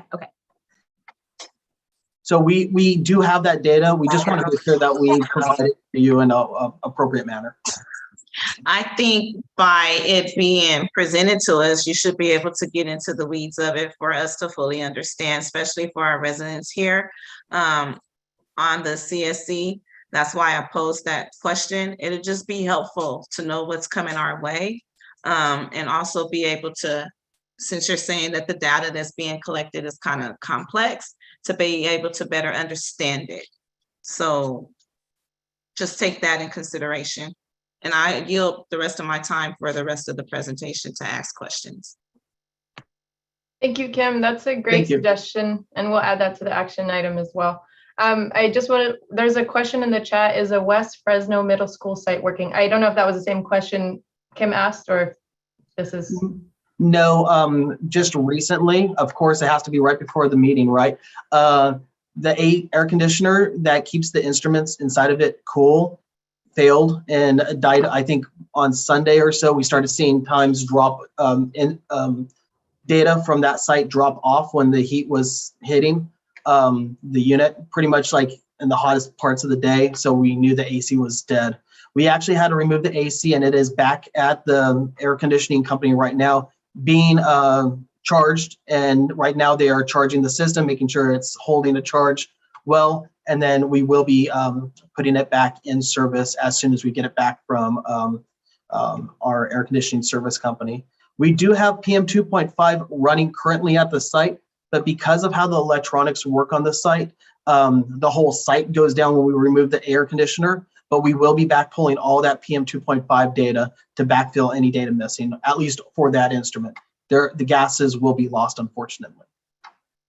Thank you, Brad. And then I'm just going to pause really quick for logistics. We just added a third Spanish interpreter. I think our team needed a break. So again, just a friendly reminder to, I think you're all speaking slowly, but just another plug to keep our interpreters in mind, especially as we're talking a bit more technical. Nayamin, your hand is up, and then I'll go to you, Lisa, after. Thank you for the presentation. I have a couple of questions. Several meetings ago, we had discussed, and not that you guys had told us, but it was kind of like an, outside discovery that the Edison High School monitor had been having really high readings of, peak PM at weird times. And, I was like, why, why is this happening? And you guys were supposed to do more analysis of what was causing those peaks. So I don't know if you're going to give an update on that. Yeah. The second one is, I know that it was a few mentions, but when we were developing the initial air monitoring plan, but I think there was a request of having some pesticide monitoring, and then nobody mentioned it again, but I have been asking in several meetings, and I don't know if that's even going to happen, and if so, when, for which pesticides, and how can we pursue that, adding that to, especially obviously for Southwest Fresno, where there's more applications happening within the AB 617 area.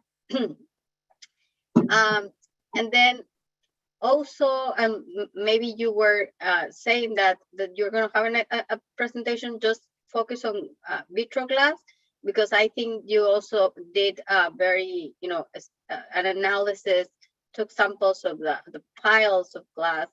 And is that what you're presenting next? Because then I can just pause my question. Okay. Yeah. So to answer your questions, first with Edison, we have moved our PM 2.5 speciation sampler to Edison because of those concerns. So we have moved that from Malaga over to Edison. So, and Cole will be discussing that in the upcoming slides on the data analysis. Regarding pesticide monitoring, I'm sure we're going to probably put a note in that, and that's going to be a DPR question. I'm guessing, right, Jess? She's already nodding her head. So we'll probably be bringing DPR into that to satisfy your second question. And then third, I think Cole is going to be getting into all of that fun study stuff. So. Thank you. And Lisa?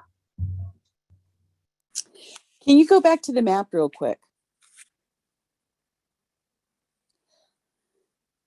Was this the one? Yeah. I think it's great that you have all these monitors done, but my little bailiwick is kind of more like the tower in the South Tower. And what my greatest concern right now is it's outside of the area around roading, because the city in their infinite wisdom decided not to, got the emergency okay to change hotels over into transient housing. Now they're moving into permanent housing, and not having to comply with CEQA. And it's right there by the freeway.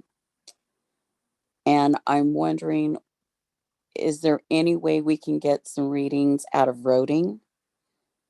That's on the other side of the freeway, to possibly help the folks that are going to be living along Parkway to get the necessary filtration systems in their living situations. And I just Googled black carbon and it just sounds worse than PM 2.5. Maybe one thing I can offer, Brad, and to Lisa's point is, because I think it's a combination from what I heard of your question, is A, monitor and understand, and B, get folks into filtration, which I know is a piece of the rest of our presentation about an opportunity we have, two opportunities we have to get folks that are homed in-home air filtration and folks that maybe are unhoused or can't get it within their homes to a place where we can provide public filtration. And so we have a little bit of an update on that. And then I think to Lisa's point, I wonder, Brad, if we can add to our list of like CSC suggested places where we can do some fan monitoring, that upper sort of like northwest corner nearby what is being mentioned with the van, and do some, you know, put that on our list of like study areas. We definitely can do that. Thank you. Is this the Ashland and 99 area? No, Or- this is Sorry. the Ashland and 99 is one thing, and the city didn't even want to put a wall. And also too, that actually falls under CEQA. They're thinking they're going to go through the planning process and get a retro approval not to do CEQA, which you can't do that. No, this is the ones right on Parkway off Olive. Okay, Parkway and all. Okay, I'll look into it, and we'll look into it and give an update, if not a monitoring update already on it.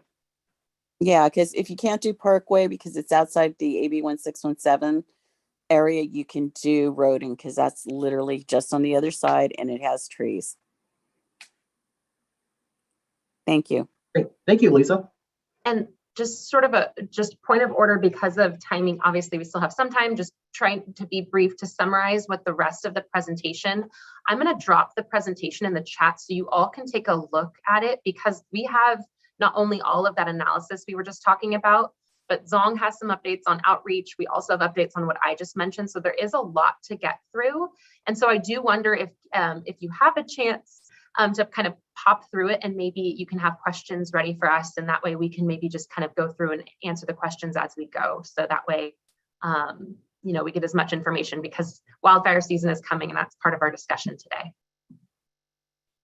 Thank you, Jess, and thank you, Lisa, for the question, and Brad. I just really quickly want to make a plug. We've made a live transcript or subtitles available. So if you want to access that, it's going to be on your menu panel, and then you could just say show subtitle. So it's accessible for folks who want to use it.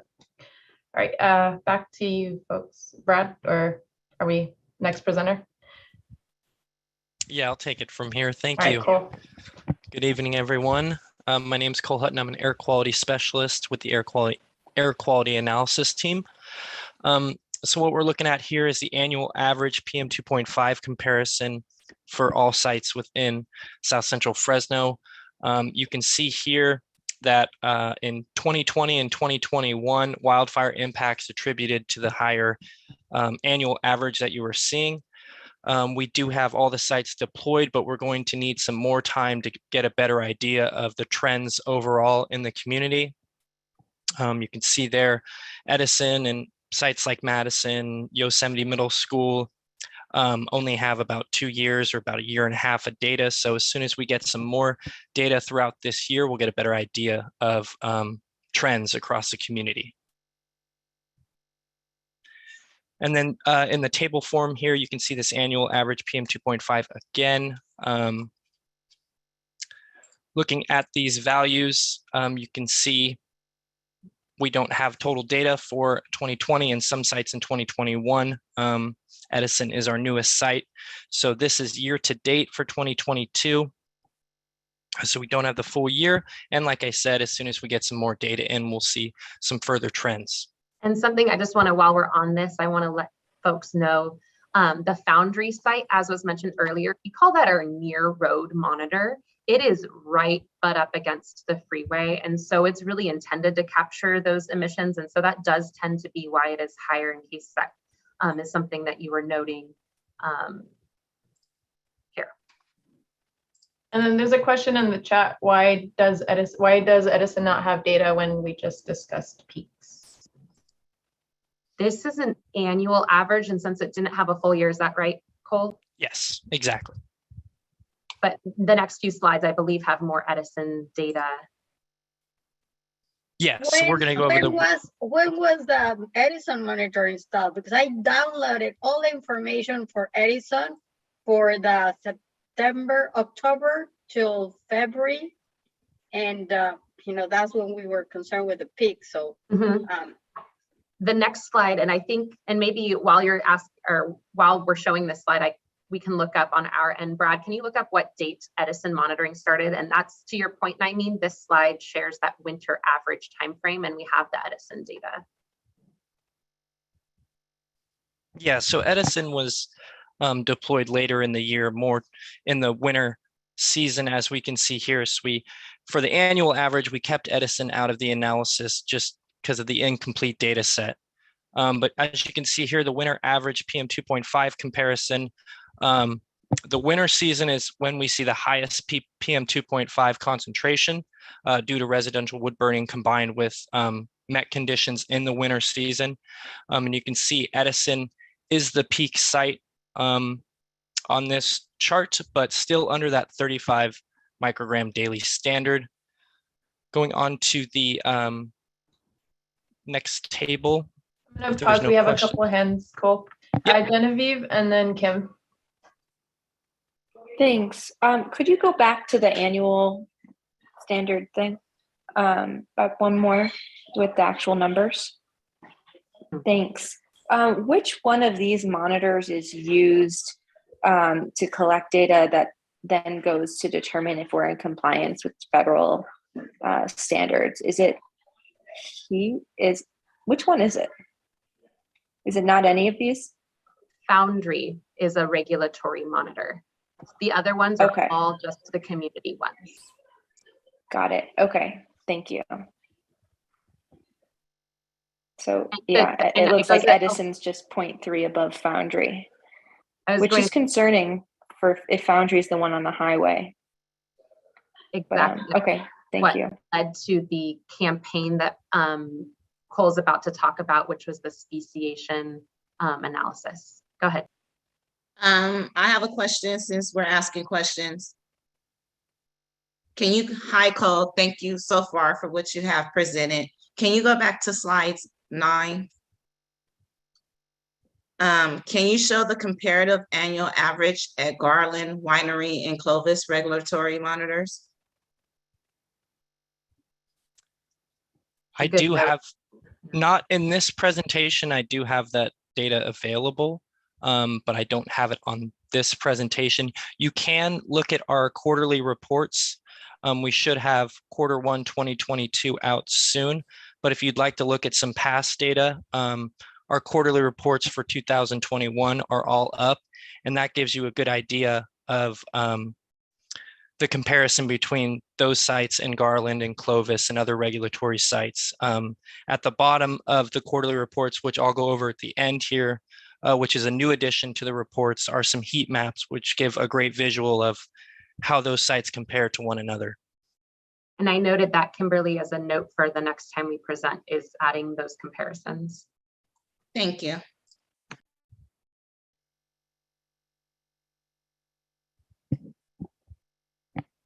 And then just want to note in the chat from Estella, we need to know about the Edison school, as it is a school that is in a very polluted area. So I think we're noting that. Thank you, Estella. All right, Cole, back to you. Thank you. Thank you for the questions. If we can go to the next slide, please. So Edison and Madison, you can see we're deployed later in the year, as I stated. With that limited data that we have from Edison, it can be seen that the highest wintertime average of PM 2.5 was at that site at 28.2, and that sparked us to perform a speciation analysis to further understand what is going on at that site. So this is what's shown here. This is PM 2.5 speciation at Edison High School, which took place from March this year to May. Lower PM 2.5 concentrations were recorded during this period. This was more of a springtime period. We have seen the higher concentrations at Edison during the wintertime. So Edison's values now are more in line with other sites outside of the winter season, which could be an indication of residential wood burning during that winter season. We are planning to continue speciation monitoring through the 2022-2023 winter season to observe potential differences, and that'll give us a much better idea of Edison's real concentrations over a full year. And so we can see whether residential wood burning is a factor in that high Edison value during wintertime. Thank you, Cole. And Kim, your hand is up. Yes, for slides 11 and 12, I have a question. How many days did each site exceed 35 UGs?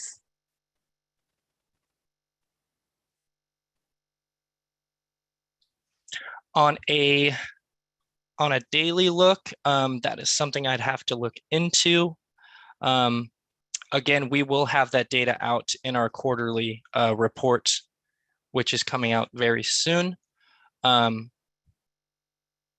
But that data will be in the quarterly report. I do not have it in this presentation, but that is a very good question. Thank you. And I think, Cole, when you're presenting something like this to our committee, that it's wise to have try to think outside of the box and think about what type of questions we will have. Because to have to wait for this or to have to wait for the quarterly report is just really, I don't know. I just feel like it's unnecessary. If you're going to present this, be prepared for the questions that we have. And I also have questions on slide 13 and 14 as well. Why is the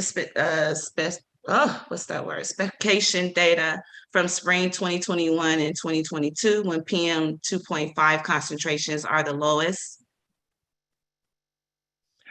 That was because we previously had speciation at Malaga, and we just started speciation at Edison, which is why we're going to continue it at Edison through the 2022-2023 winter season, and that'll give us a full scope of what's going on at Edison. So that's why Edison and Malaga wasn't evaluated this past winter? Yeah, and I can just add quickly to that. We had it at Malaga. To Naimeen's point, there was an indication both from the steering committee and others that there was a need to understand what was happening at Edison with those high values that Cole just showed. And to everyone's point, definitely significantly higher. We showed an average, but I think you make a good point, Kimberly. I think if we looked at the number of days over 35, I imagine I will know, and I agree with you, we'll get better data next time. But I imagine there'll be Edison had the more days over than all of the other ones, which is why we deployed the speciation as soon as we could get it from Malaga over to Edison and set it up. And unfortunately, it was after the winter season. So that's Cole's point, is that we definitely need to do it through the winter season because right now, totally to your point, we're not seeing that difference anymore. And so we need to see what was happening. Thank you. I yield the rest of my time. Thanks. Thank you, Kim. Those are great questions. Naimeen, you're up, and then Genevieve will go to you after. Just brief, what does the green part of the chart OC stand for? That is organic carbon. Okay, thank you.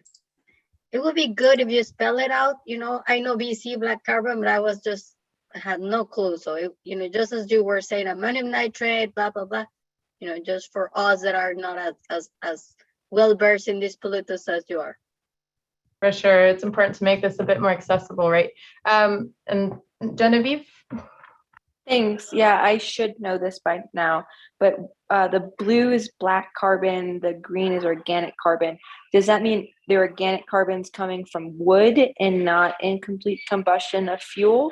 That the black carbon is what's coming from cars and trucks? Is that correct? Could be a combination of both, but yes, black carbon would primarily be from the cars, and yes, from like diesel, like incomplete combustion. But that component can also be in OC, just kind of depends. The OC component is sort of the non-black carbon, but then yes, to your point, it can also be wood smoke, definitely tailpipe emissions from other types of combustion of fuel. All of that can be encompassed in the OC component.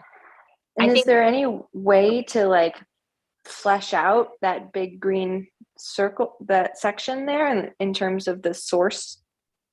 We are hoping, and actually I'm glad you mentioned this, one of the follow-ups to this is we're hoping to do a potentially different type of analysis to look specifically for markers of wood smoke, and definitely working in combination with CARB to do that assessment. And just for those that are, levoglucosan is just one example of a type of molecule you might have heard of in this type of analysis. And so different than our typical speciation analysis. That way we can understand more specifically to your point, is it wood smoke? Is it something different?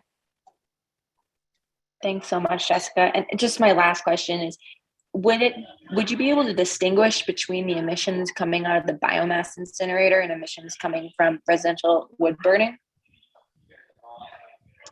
That is a great, I'll have to check with the team. And I know there's some CARB folks that are listening in that are kind of working with us on some of that speciation. And I've noted that, or I'm going to note that down right now as a question for how can we make sure we understand what combustion sources, not just like the type of source, but like, could it be from one source or another? Yeah. Thank you. Thank you. These are great questions. Lisa, go for it.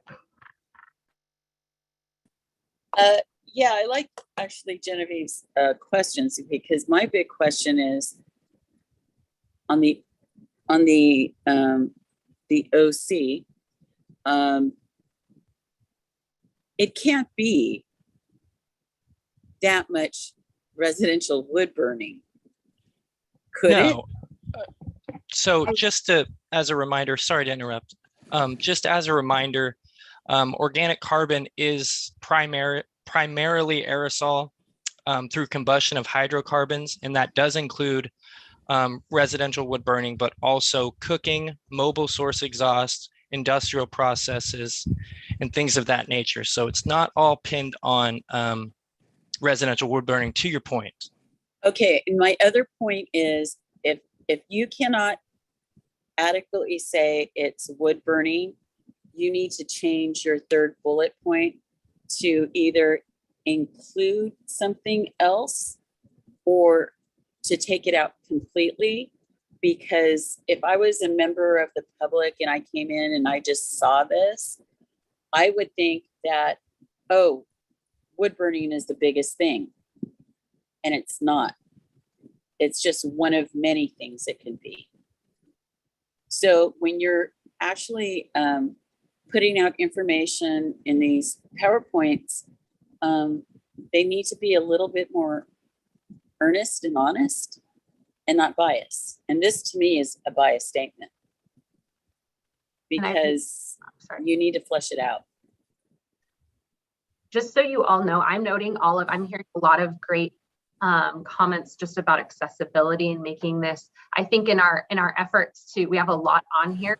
So in the past, we've had slides that introduce and reintroduce the concept of like what each of these mean, and totally a lesson learned. We'll make this presentation more accessible. So I'm hearing that recurring theme. I also hear you, Lisa and Genevieve, seconded your comment there about kind of conclusions. We definitely didn't mean for this to be a conclusion. It was more of a statement of we need further studies, but I do hear you that it does seem a little conclusionary, and that makes sense to us. So we'll definitely make sure to not do that in the following piece.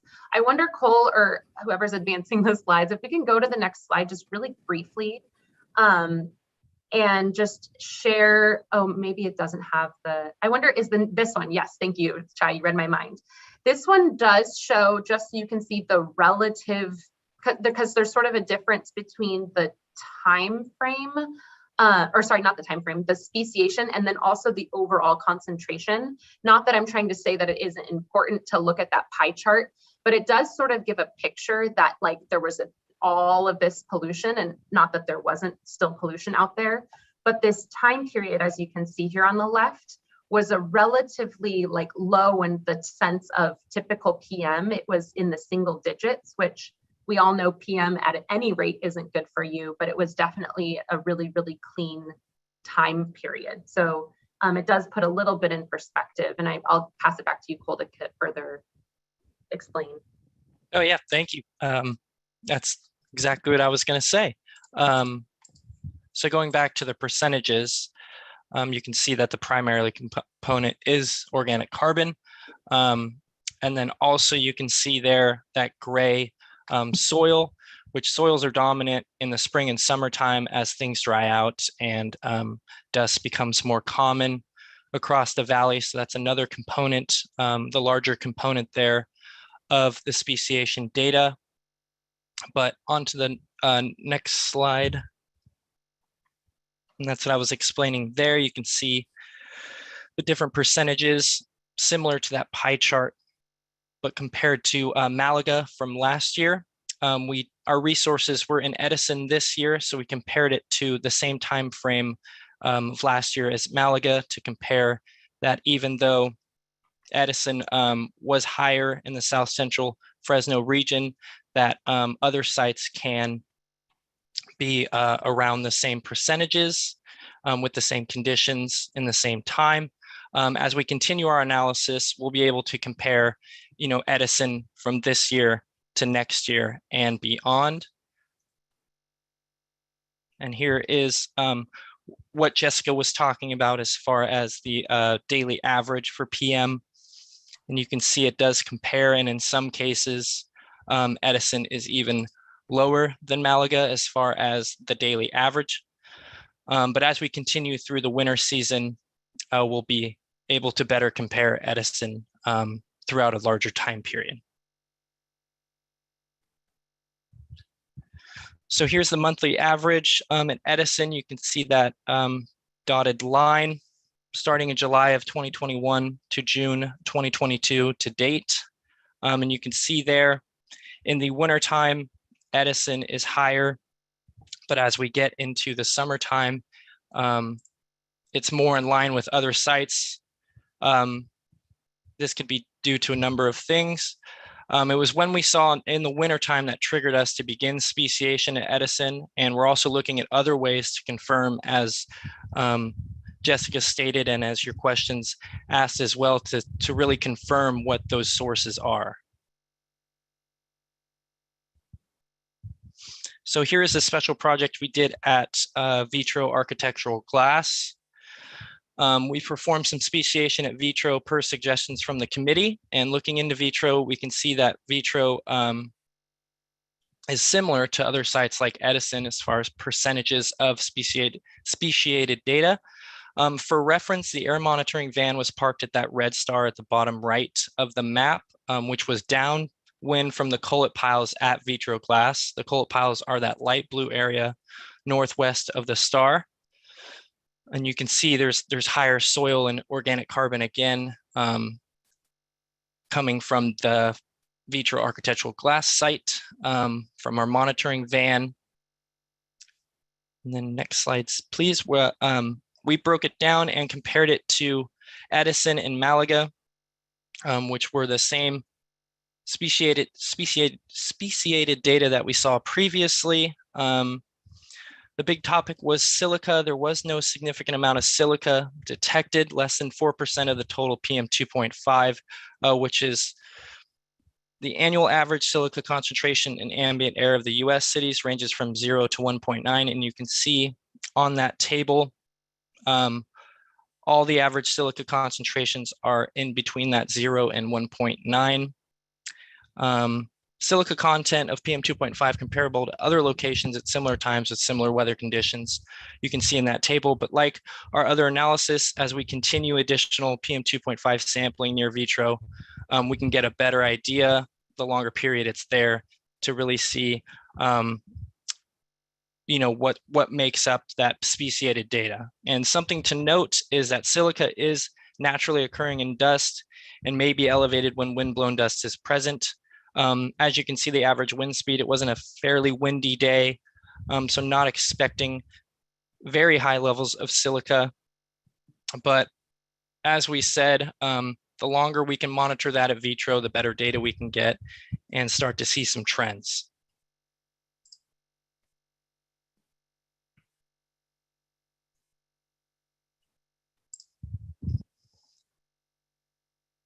So this is the VOC speciation summary at Malaga and Edison. The breakdown of the VOC speciation. You can see we're looking at the main VOCs detected, which were methanol and acetaldehyde. There was also ethanol, 2-propanol, and acetone, but very low levels, and only acetaldehyde and methanol have associated RELs. So we took a look at those, and you can see on the acute and chronic that they are below the REL at both sites. And that was from July 1st, 2021 to July 1st, 2022.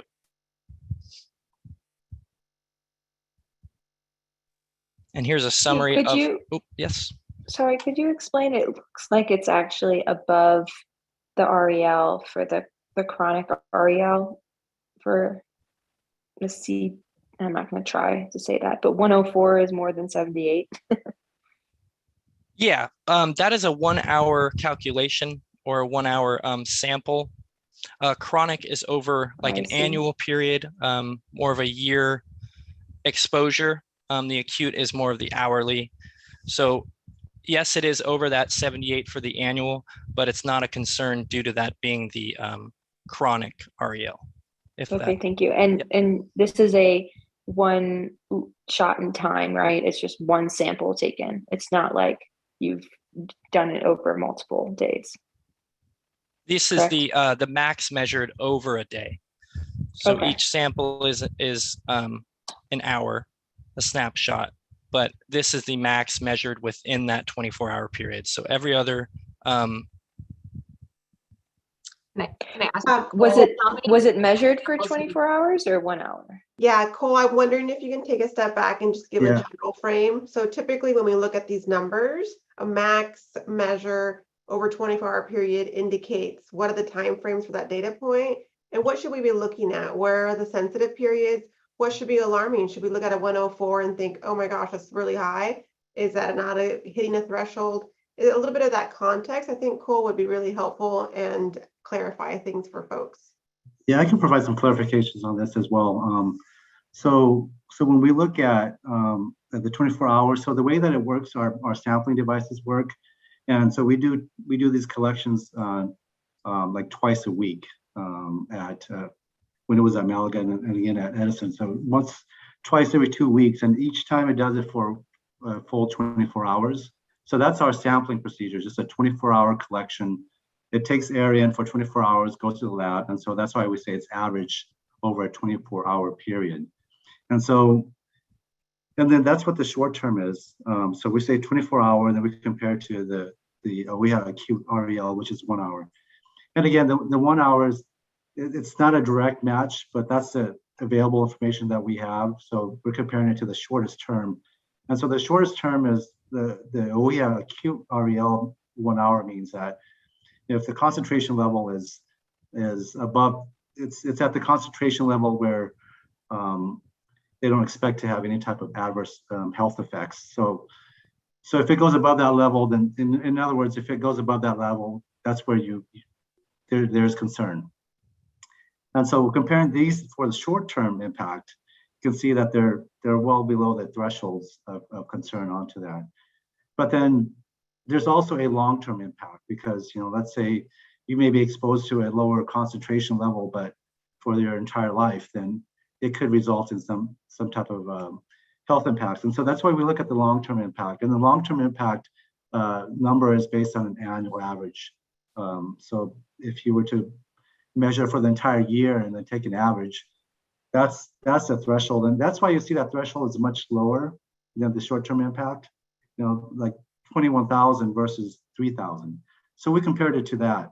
And of course, our measurements are not 24 hours every day, 365, but we are having the 24 hours twice a week for the entire, for the year for this. So what we did was we took that average and we just averaged it over the year. And so that way it's a good representation of that long-term concentration level. So the way that you compare this is by these columns. Short-term impact, you look at our max measured amount and compare it to the threshold. And then long-term impact, you look at our average measured amount over the year, and you compare it to the annual threshold. And so based on all this, they're well below the annual thresholds for both methanol and acetaldehyde. And then as far as the short-term impact, they're also below the thresholds. Shai, thank you for that explanation. And Genevieve, I'll call you shortly. Thank you for that. Can you just translate that maybe in a couple sentences? Like, what does that mean? Okay, so what that means is if you look at a short-term impact, our measured value for that average is less than the threshold of concern, which is the 21,000. We measured 636 for methanol. For acetaldehyde, we measured an average of 104, and the level of concern is at 261, so we're below that, which is good. And methanol for a long-term impact, the level of concern average over an annual period is 3,000, and we measure 34, which means it's well below that threshold, which is good. And acetaldehyde, same thing. Threshold is 78, and we measured 8. Awesome, thank you, Chai. Genevieve, go for it, and then Dr. Curry, you're up next. Thanks. Yeah, I just want to quickly say, so we don't have any way of understanding cumulative impact, correct? Like we could be underneath the REL for different pollutants, but if you were to combine exposure to methanol, exposure to PM, exposure to ozone, exposure to other toxics, we don't have any way of understanding what that cumulative impact and if that may be above a threshold. Is that correct? Yeah, that's correct. I mean, it's hard, and the other part of it is that there is no threshold that's cumulative. Like you can't really have like a methanol acetaldehyde and mix with all the other ones and have some type of a weighted average threshold. There isn't such a threshold out there. Right, and I'll just add that Genevieve was the co-host for our last that meeting we had about stationary sources, and this came up as well. And we've been working with CARB, and there is an effort, certainly I think statewide, to do a better understanding of cumulative impact. And so I appreciate Genevieve pointing that out, and that this isn't maybe the full picture in what we're sharing right here, but it's as of now the best that we have is to compare it to the the environmental health hazard assessment levels that we have available based on kind of the assessment that's available to us. Did you have another question, Genevieve? Oh, no, thank you. I pass it to Denise, Dr. Curry. Thank you. And that was one of the questions that I did have, but I do want to ask, and I appreciate the information and the data. Are the threshold levels based on an adult of a particular size and weight? And do we have some levels for pediatrics? Because those levels that we see for students at Malaga and for Fresno Middle School are, very young, they're young children. And so what we don't know is what that impact is on their developing organ system.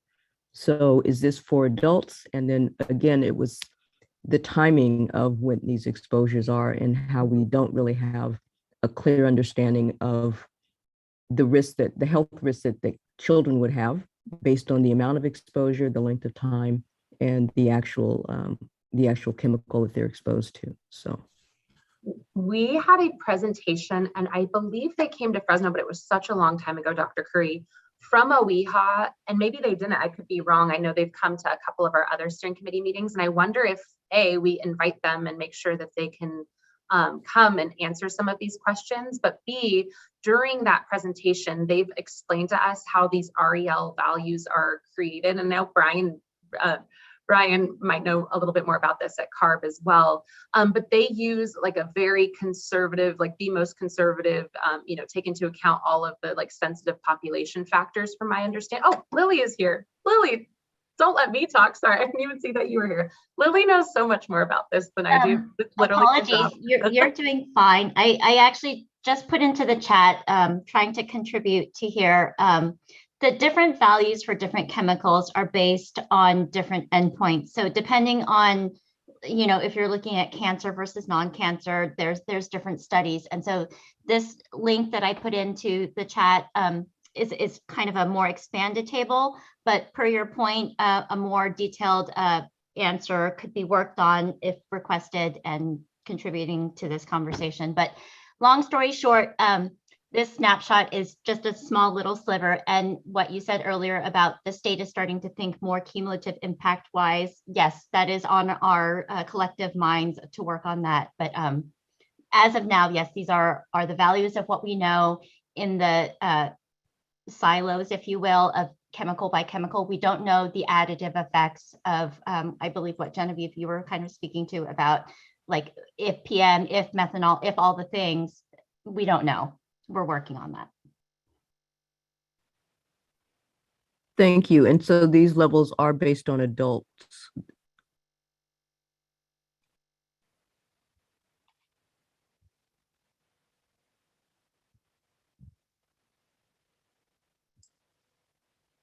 Can anyone address that question or confirm that these levels are based on adults? I know more about the cancer potencies that do have a adjustment for children. I don't know much about the non-cancer rails, but I'm sure that Lily and I can get back to you, Dr. Curry.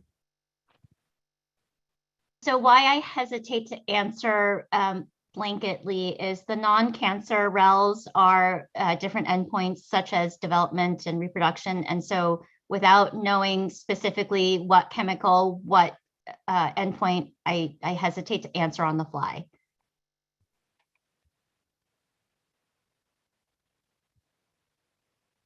Dr. Curry, did you have another question? Yeah, I'm just thinking that if we are looking at these numbers and thinking that they are, you know, below what we think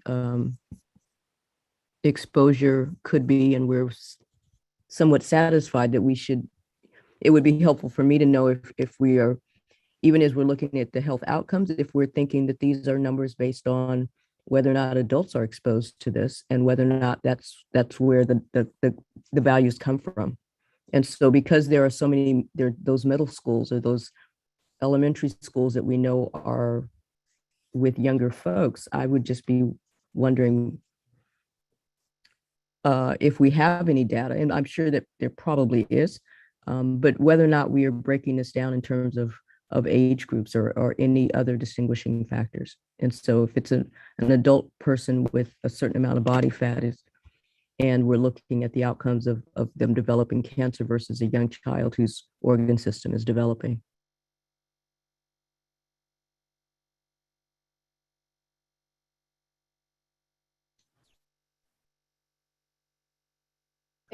Thank you, Dr. Curry. Seems like they can do some follow-up around your question in particular.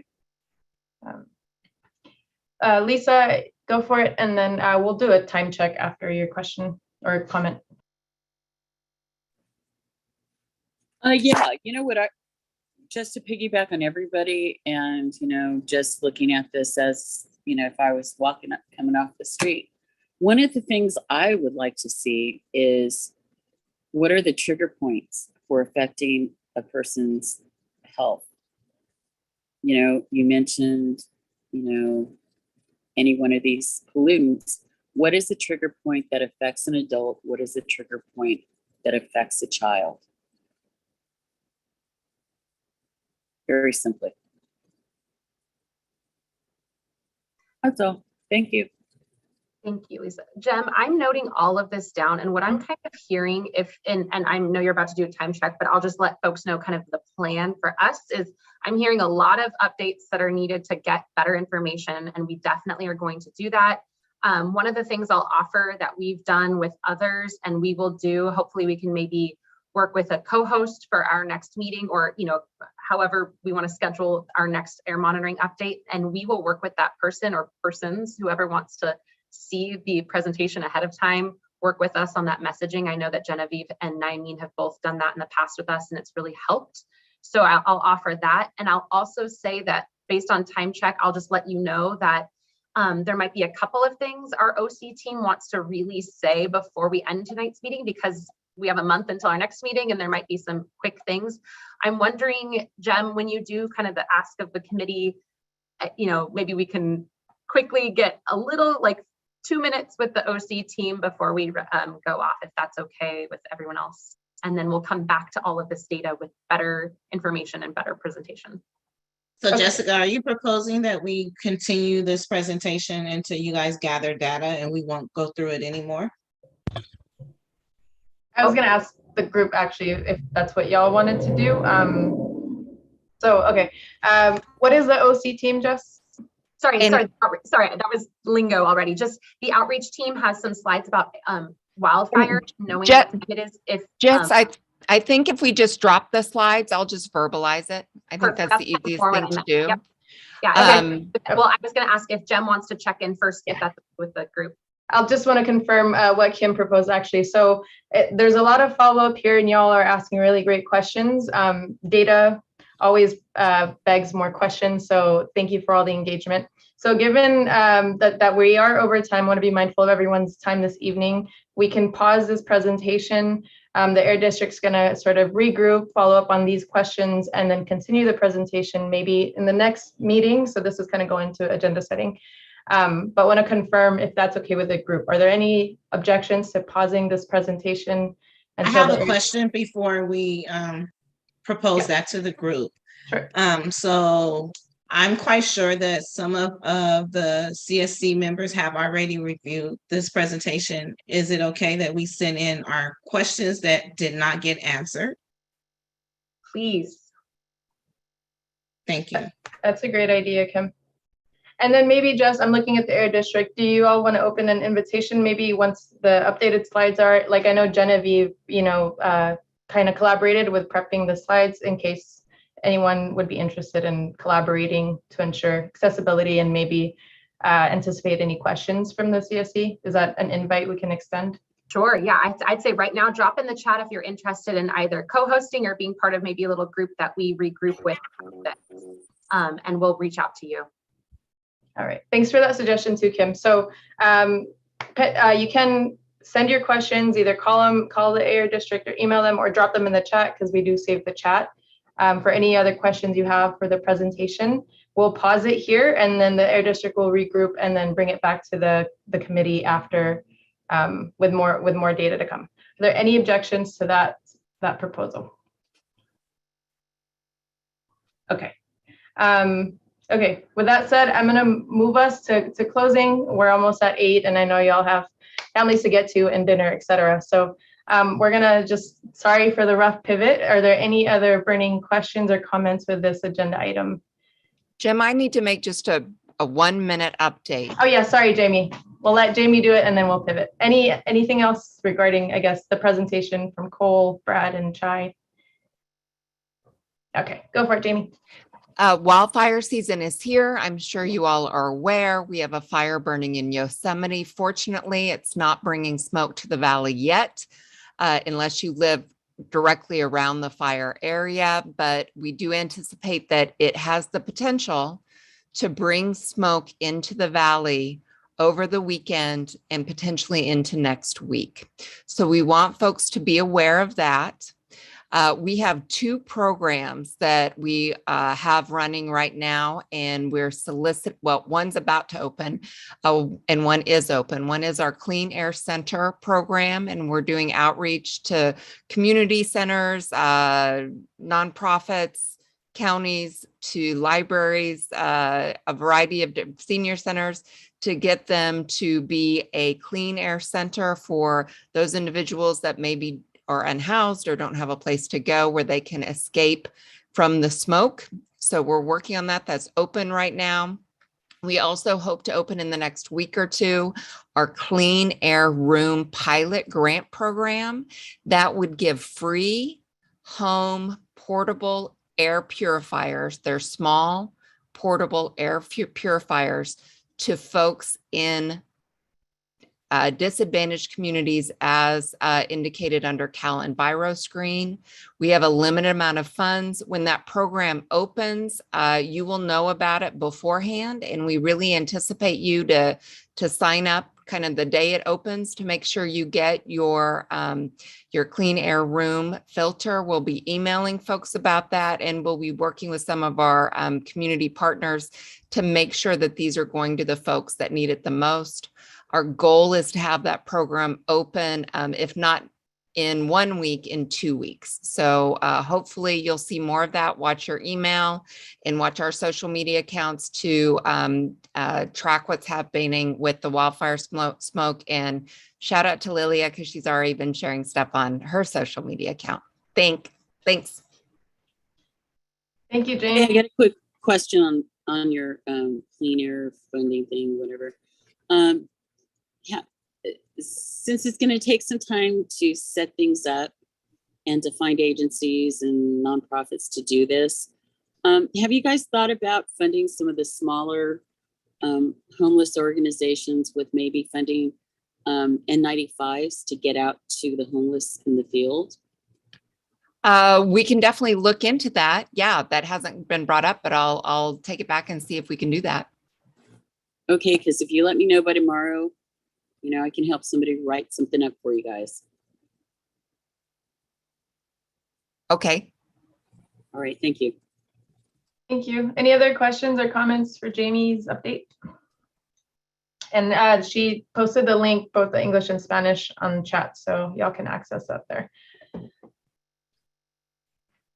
Okay, with that, I'm gonna pivot us to reviewing the action items. I know we're over time, but there were a lot of action items today. I just want to make sure everyone has an opportunity to look through them and clarify or add if needed, because we are tracking and that's how we ensure there's progress being made.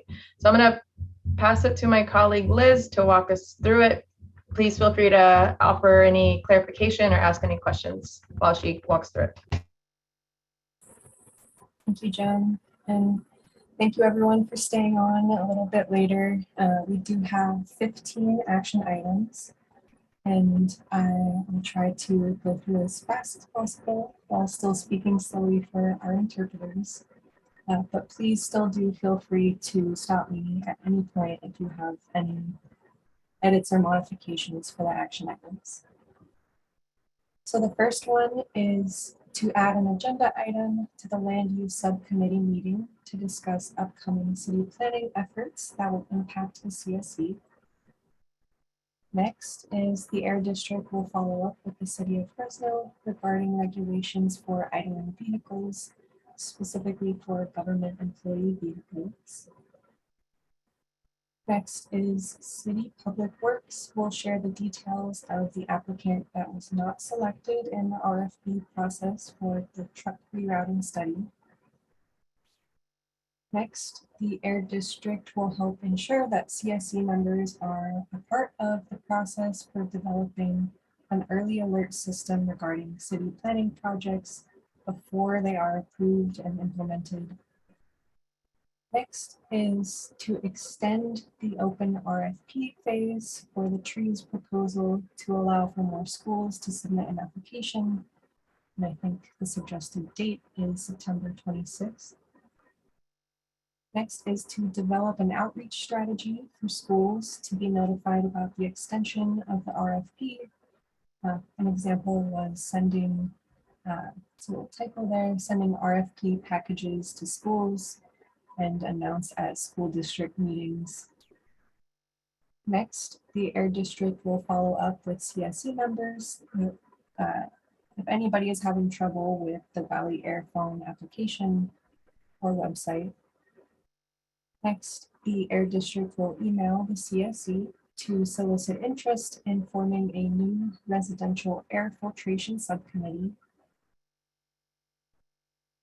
Next, the Air District will present data on black carbon in an inclusive way to ensure understanding across all CSC members.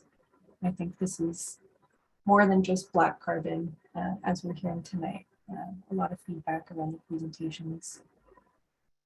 Next, the Air District will bring the Department of Pesticide Regulations into the conversation with the CSC regarding air quality monitoring.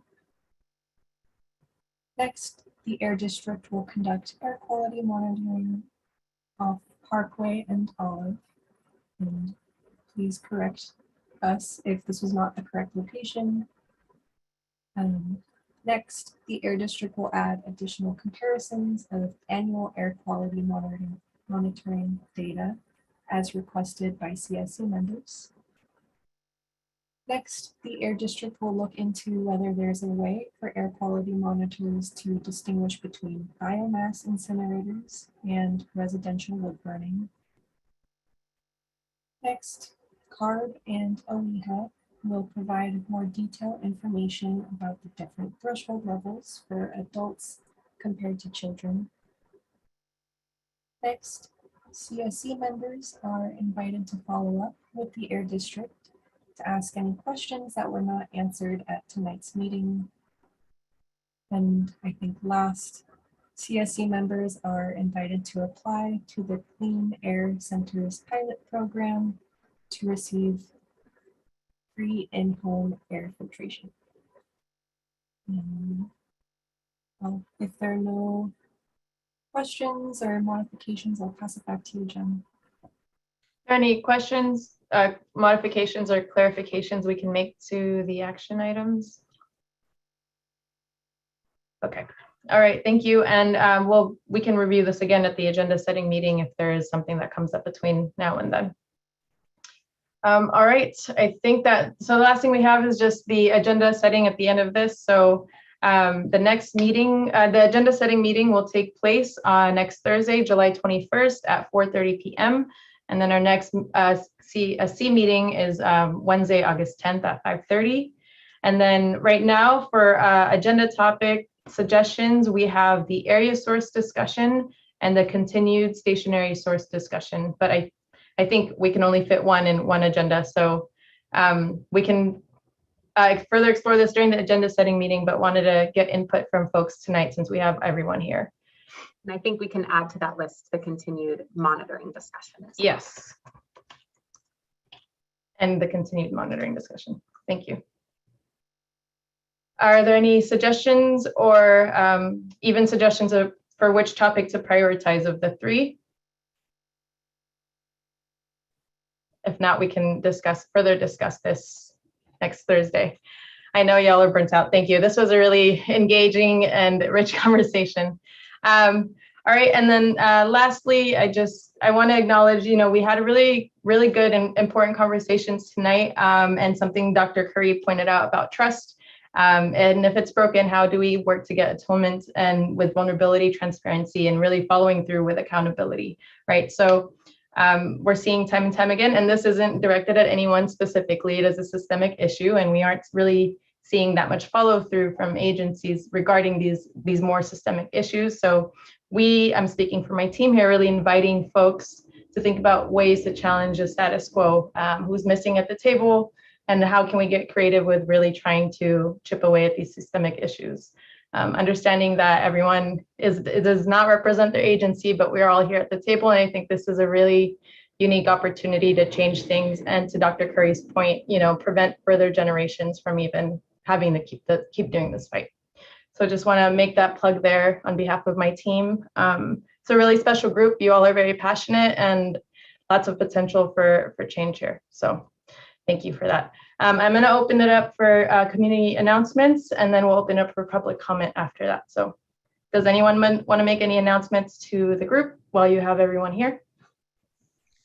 I would just like to say that I have transitioned out of my role with Fresno Building Health Communities as a project director, and I am currently employed with Central California Asthma Collaborative as a policy advocate implementing our CERTs in our Shafter and Fresno area. Awesome, congratulations, Kim. Sorry, I cut someone off. Yeah, I was just saying congratulations. Thank you. Any other announcements for the community?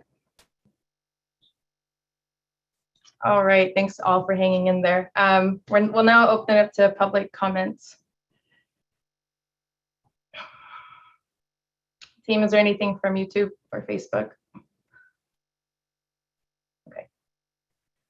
All right, I think that's it. Thank you all for hanging in there and for engaging. We have a lot of action items we'll follow up with. And for those who can make it, we'll see you next Thursday at the agenda setting meeting.